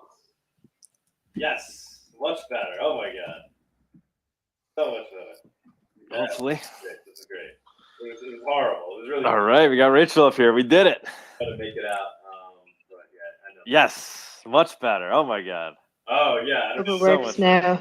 Yes, this is great. This is great. But now it was horrible. It was really bad. I was like, oh wow. We were trying to make it out, but yeah. Was it worse than the last time? Oh yeah, I don't know. It might have been comparable, but now we're all good. So continuing where we were, so we talked about the fairly assessing Monero's flaws, which I think the Monero community is good at doing, and talking about this idea that we need to consider upgrading Monero's ring signatures. Let's jump to Darkfi. So you gave the quick pitch on what it is, kind of comparing it to Ethereum, but let's say a privacy focused version of Ethereum where privacy is embedded in the protocol level. Anything else to say about it, so that where we can kind of further understand what it is, how it works, and how it may compare to some other privacy tech projects? Totally. So I see the relationship between Darkfi and Monero as being similar to that of Bitcoin and ETH. So it's a bit like Monero is like the money, and Darkfi is like the smart contract platform, basically. But so we're similar to ETH in that way, but then there are also some important differences because we're optimizing for anonymous applications. We're very much built on a different kind of engineering paradigm where we encode basically different possibilities when it comes to what apps can be deployed on there. But right now, the latest is that we've deployed a testnet, and the testnet is using a privacy focus proof of stake, which I know a lot of Monero community are big fans of proof of work. But we're actually, it's interesting because I feel like the proof of stake that we have is like proof of stake is almost a misnomer, because when people hear proof of stake, they automatically think of like slashing and a lot of this kind of game theory mechanics of a blockchain like ETH. Whereas our proof of stake is kind of like a proof of work proof of stake, where it's still like a lottery that's being done, but stake basically increases the probability of you winning that lottery. So you supplement the hash power and the hardware for this stake. But in many ways, it's more simple than the approach taken by ETH. And finally, then it's an anonymous leader selection protocol. So that means that when you have a leader who creates a block, that is anonymous on chain. So you cannot see what node that is, and it means you can't like DDoS them. And also potentially you can participate in blockchain security in a deniable way. So that's really nice. And as well, you know, we see the value of proof of work. So we're trying to leverage some of the values of proof of work, but I can't talk too much about that now because it's still in planning. But I'm hoping I'll be able to share more with the Monero community about that soon. And yeah, finally on the testnets, we have this proof of stake, and we also have a number of apps which are deployed using the Darkfi smart contract architecture. So right now the apps running on testnet are like a atomic swap between any coin on the network, then a transactions which are anonymous, and finally an anonymous DAO. And we're actually the first anonymous DAO to ever been made. Are you referring to LunarDAO? No, so that's good you bring it up, because I would like to clear up some confusion, because LunarDAO is not related to Darkfi. That's a project on ETH. So it's a normal ETH DAO using ETH DAO techniques, and it's on a transparent blockchain. It's not anonymous. They have expressed interest in Darkfi's anonymous DAO tooling. So I think their idea they want is to migrate eventually to Darkfi once Darkfi is live. But what Darkfi offers is just like a generic toolkit where anyone can deploy anonymous DAOs. So you could make a Lunar DAO on there, but you could also make any other kind of DAO, like an Assange DAO, or like a Darkfi development DAO, or a Monero ecosystem DAO, or any kind of DAO. Got it.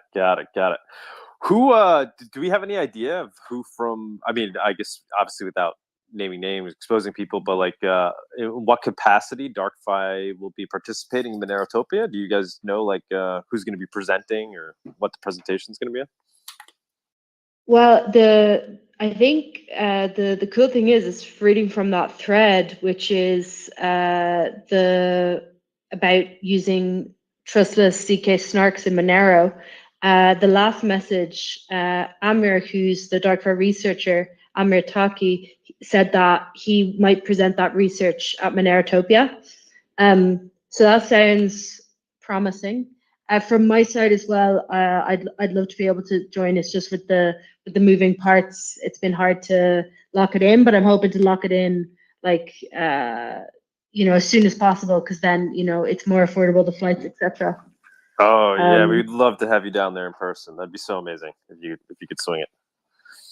Yeah, like definitely. I mean, I was thinking about it, and Monerotopia last year was my favorite conference, and I think it is probably one of my favorite conferences ever.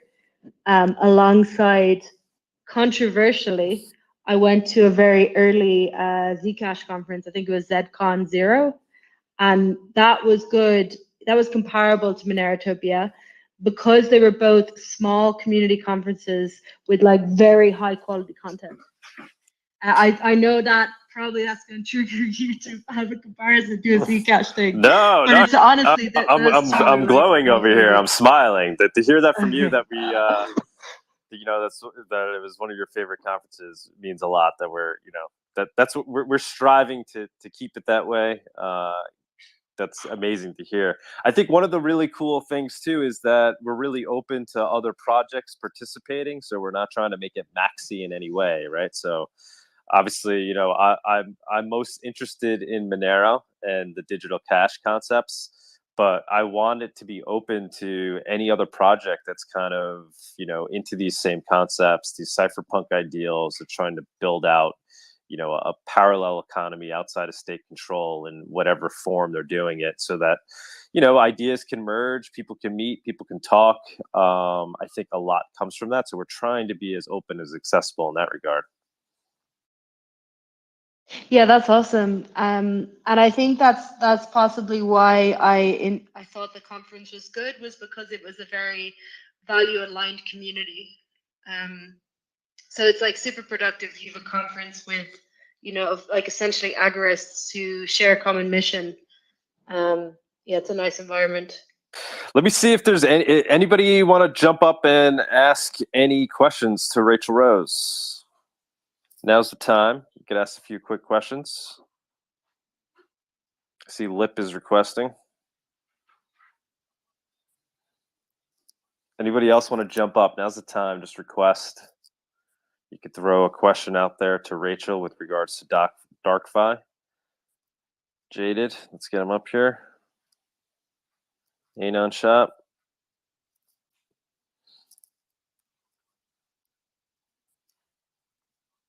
Bawdy. Lip, what's going on, man? What do you got? You have something Darkfi related question? No, not actually. But every other topic you were talking about, though. But it sounds interesting, though. Go ahead, throw it up there. What do you got? What's your other comments? I mean, I don't want to hog the mic. I could wait like later. Okay. Jaded, I don't think we ever heard from you. What's going on, man? You have something to ask Rachel? Hey guys, great show. Greetings, actually, from Rama Norte here in Mexico City. Unfortunately, I'm headed back to the States 2 days before your meetup next Friday. So oh shit! That. I know, but I'll try to make it back down for Monerotopia. That sounds amazing. Yeah. Hey, Rachel, Dave, we met in Prague at the Carolina Polis Hackers Congress.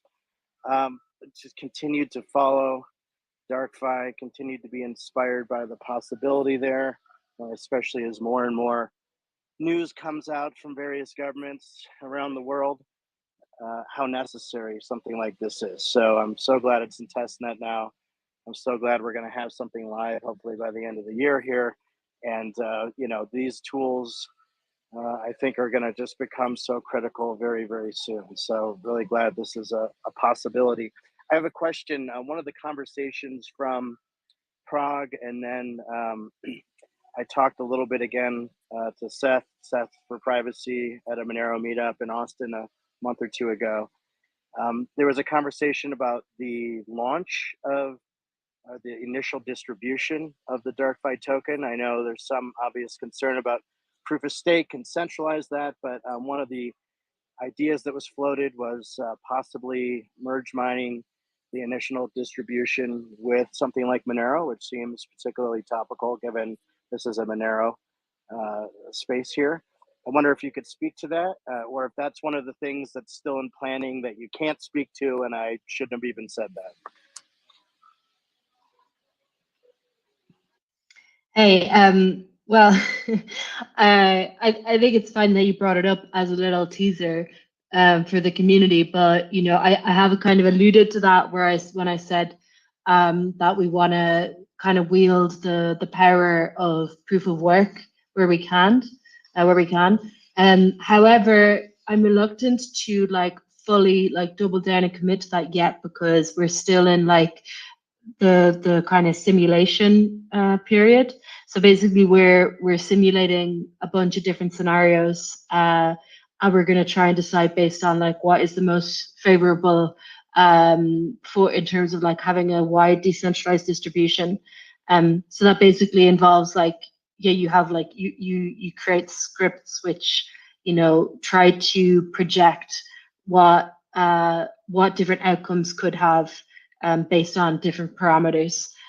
So like, you know, Monero merge mining or like different potential solutions. But yeah, I intentionally didn't say anything yet because I don't want to make promises and then, you know, I just want to be sure before I commit to that. But like, yeah, that's something we're definitely considering. And, you know, it's a part of having a wide decentralized supply, but also involving the Monero community, which we see as like essential allies, basically. Is there a public forum for those tokenomics planning discussions? And yeah, just to be clear to the Monero community, I was just throwing out an off the cuff conversation, brainstorming session. It was not anything remotely fully formed, but it certainly caught my attention as a fan of Darkfi and Monero. Rose, is there, I know there's the Dark IRC, but are those conversations about the tokenomics and the launch just purely internal at this point amongst the team, or is there somewhere where the community can kind of share input in those discussions right now? Yeah, so right now it's basically done in like the most anonymous way possible because of the fact that tokens are the most heavily regulated thing in the crypto industry, or one of the most heavily regulated things. So we want to be very careful about how we start to publicize those conversations. But we do intend to, like, as soon as is like considered strategic to do so, to like start involving the community at the level of like transparency. But we don't want to rush anything because of the fact that, like, you know, it's basically we want to protect our devs. Awesome. Thanks so much, and I look forward to what comes next. Bawdy, what's going on, man? You got some questions for Rose? Oh yeah, I could probably spend the next hour just picking her brain. But maybe one of the top questions I have is kind of regarding the difference between how far are y'all along in terms of like your fundamental breakthroughs on the cryptography, the technology. You know, is it mostly just kind of like roadmap development at this point where you just have to implement the things that have been discovered, or is there still some significant component of like a fundamental cryptographic breakthrough that needs to happen? Yeah, really great question. So we're at the stage now where like 90% of the work is done. In that, like, we're not in the current testnet. What we eventually launch on mainnet, we don't plan to like add any more cryptography, or like there's no other research which is needing to be done. So right now we're just doing the dev work of like stabilizing, simplifying, and getting ready for release. So what that looks like in terms of timeline is like we have the testnet, and then we basically need to go through an auditing process, and you know, those token questions we talked about, they need to be finalized, and then we will launch. But we're not planning to add any more cryptography or research before then. But after the launch, there's quite a lot of different fields that we want to kind of explore. So, you know, we have these 3 apps, payments, swaps, and the DAO. We plan to extend that with like NFTs, and anyone can launch a token. So like a token launching API, which that should be ready for the actual mainnet release. But then after that, we want to look at, okay, what are the more kind of exotic applications that we can build? And some of those kind of exotic applications, including like, you know, anything which involves like essentially a shared state. So like if you have anonymous liquidation markets or something. So say you wanted to build like a MakerDAO type algorithmic stablecoin on Darkfi, like you need a way to like to query balances in an anonymous way, so that you can liquidate people. So it's like, in order to actually do this, we would need to use different primitives such as MPC, which, you know, we're planning to build that into our tool chain, but not until after we release this current version, basically. That sounds so cool. What's the potential for something like roll-ups or layer 2 on Darkfi? Yeah, so you could do Darkfi as a layer 2, but we chose to go the layer 1 kind of route because like essentially, so the big discussion is at the moment, because of the smart contract architecture, it's easiest to deploy as a layer 2 on somewhere like ETH, in like as a roll-up. But the issue is that there's a lot of censorship risk, as we've seen with like Tornado Cash. So there's like a contract which, you know, is your entry point to the roll-up, and you can sanction that. So basically what we found, we had already kind of been thinking that a layer 1 is like the most sovereign and secure way to ensure that your network is like anti-fragile and isn't kind of isn't vulnerable in the same way like an app on another chain would be. And actually part of that informing that was like how Monero has managed to remain like so attack resistant relative to these apps on ETH. So that's why we did a layer 1. But then you get into the question of bridging, because you still want to be able to use the layer 1 from other blockchains. And so we will do like a very basic bridge to release onto Ethereum, but we also want to do like, for example, anonymous bridges. One of the things that I would love to explore is a Monero atomic swap. It's hard to do like sophisticated bridging because Monero doesn't have smart contracts, but you could do a swap, hypothetically. I don't know how though, but I'm sure it's possible. And on ETH, similarly, it might be possible to do an anonymous bridge if you were to go through like one of these privacy tools like Tornado Cash or Aztec. I might have slightly phrased that not as well as I could have. I'm assuming that because you can do bridges to Ethereum, for example, so could you do layer 2 constructions on the Darkfi layer 1? Is that something that should be possible? I misunderstood. Yeah, actually you could. And that's another research topic that we're not focused on now, but we will focus on, which is like, what is the long-term scaling strategy for Darkfi? And one vision is like you could have something like the ETH model where you have like one main chain, which is like there's many little rollups that are using that main chain for security, and they all use the same token kind of thing. So, you know, there's different variants of this kind of hub and spoke model. There's the Cosmos network and Polkadot. They all have kind of different takes on how to structure that. But what's nice about internally to Darkfi is that it's very easy for us to bridge assets between different chains because we don't rely, it's not as trusted. We can use proofs internal to Darkfi that should make it quite easy to send money around without like relying on statements from oracles and so on.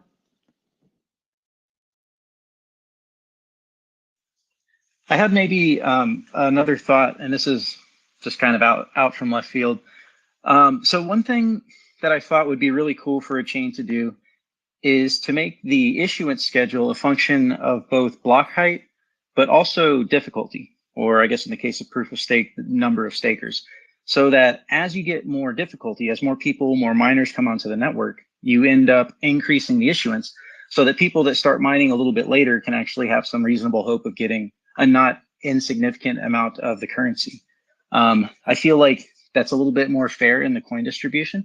And you would still obviously pay off the people that are mining earlier with overall higher block rewards. But is that, it wouldn't be very good for number go up, that's for sure. But it would be like an interesting model for a more even distribution. Sorry to just like throw this idea at you. Have you guys thought of that at all?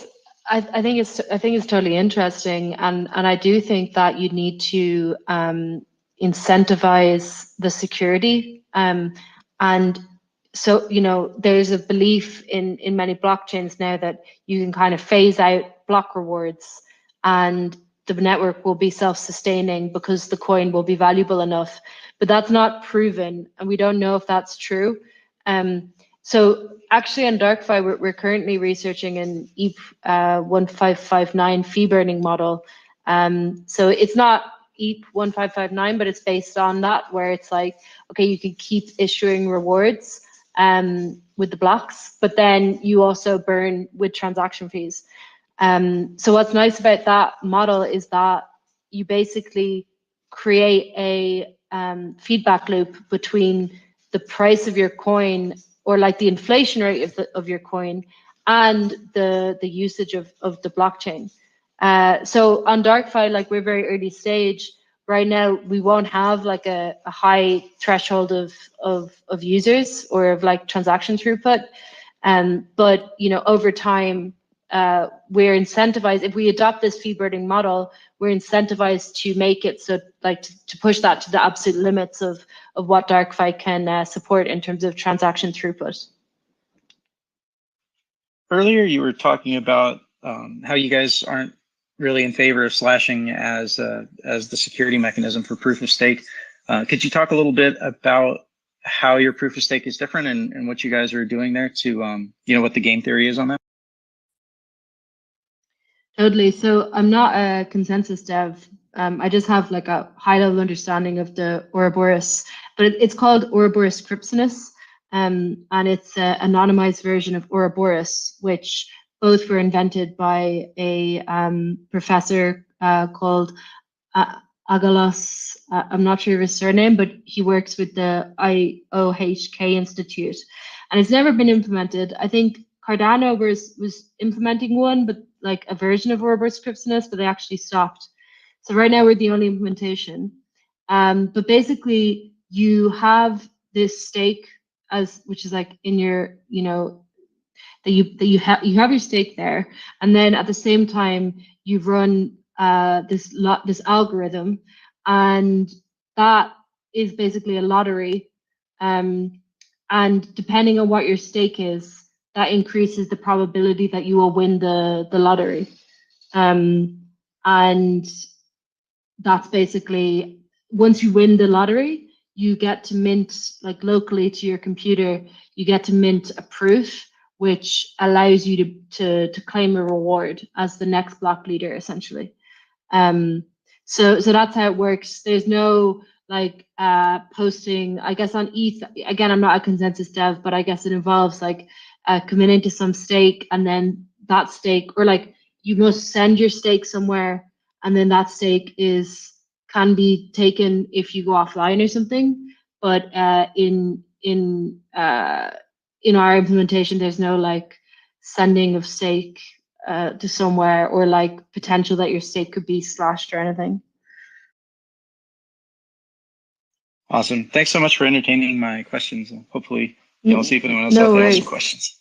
Yeah, great question. I just wanted to add that, you know, as I said, I'm not a consensus dev. So that last thing I just said, I don't know how accurate it is, because there is a process for sure of like locking and unlocking stake.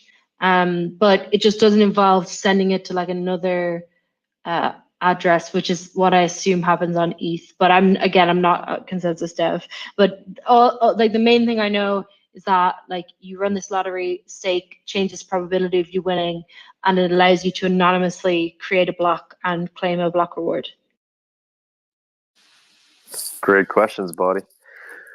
Richard, what does the dev ecosystem look like for Darkfi? Is it similar to Monero? It's kind of like, you know, I know most of them are anonymous. Are they getting paid in any way? Is there a funding for the devs, or is that just something that may happen in the future with like a dev tax?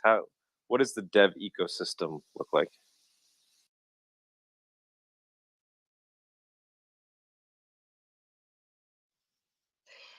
Yeah, so like we have a core team of like mostly anonymous contributors who've like essentially are the home of Darkfi development is a anonymous IRC that we created. I forgot to mention when I gave the overview, but as well as building the kind of smart contract infrastructure and layer 1 blockchain, we've also been putting a lot of emphasis on anonymous coordination tooling. So we have a peer-to-peer chat, and we have a peer-to-peer, or it's an anonymous task manager where we can assign each other tasks, which it's not peer-to-peer right now, but it will be as a next step.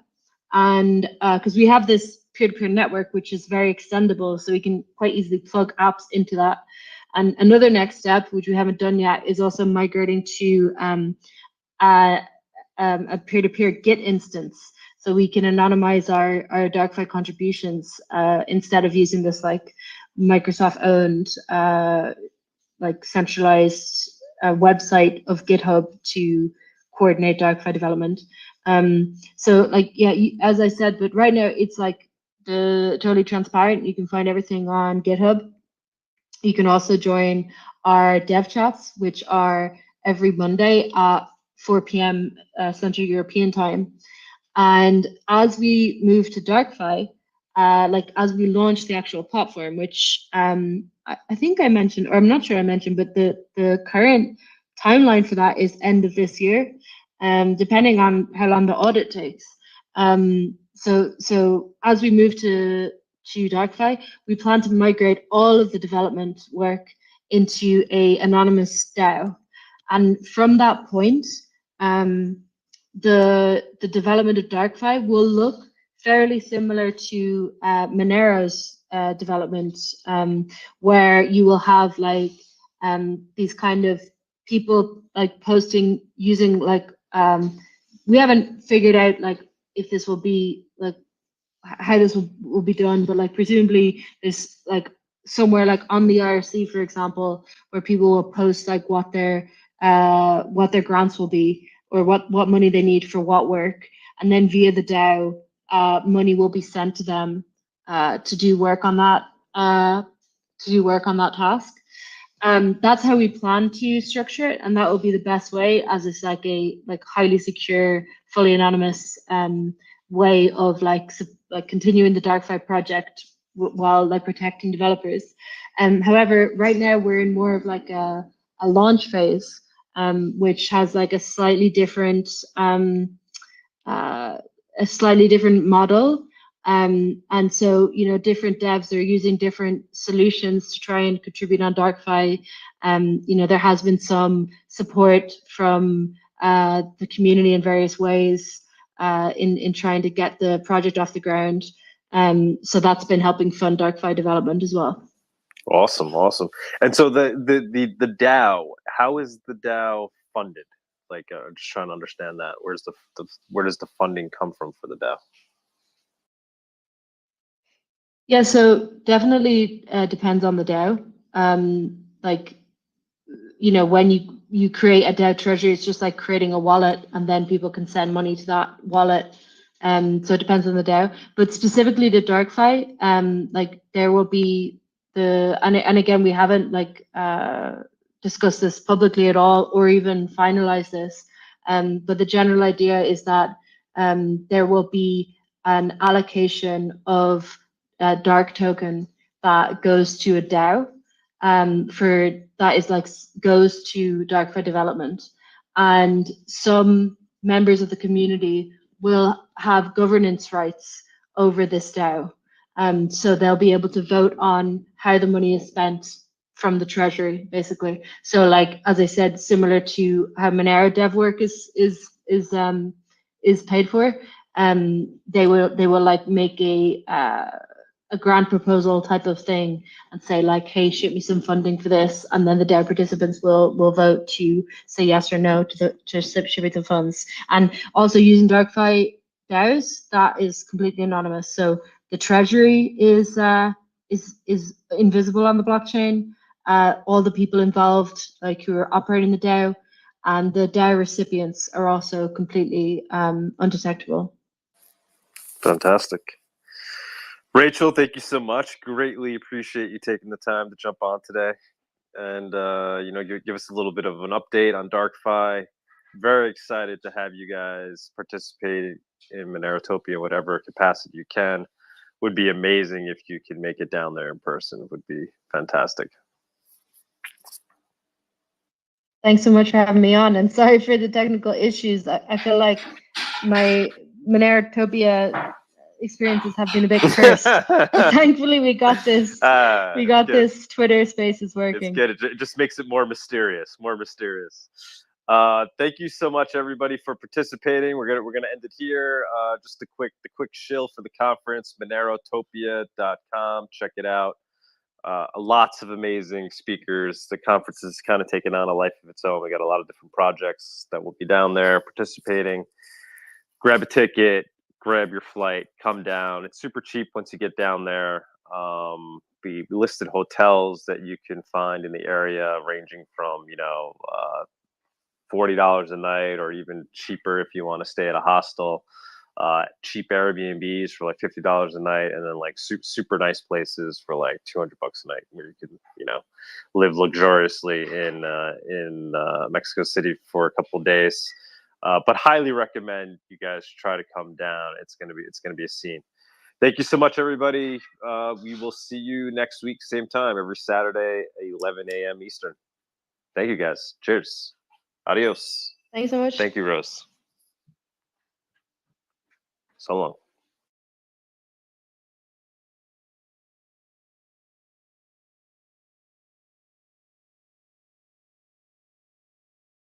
Thank you for joining us on this week's Monerotopia episode. We stream live shows every Saturday at 11 a.m. Eastern. You can find and subscribe to our show on YouTube and Odyssey, or listen to the podcast on iTunes, Spotify, or Stitcher. Don't forget to follow us on Twitter or join us in the Monerotopia Telegram group. See you all next week.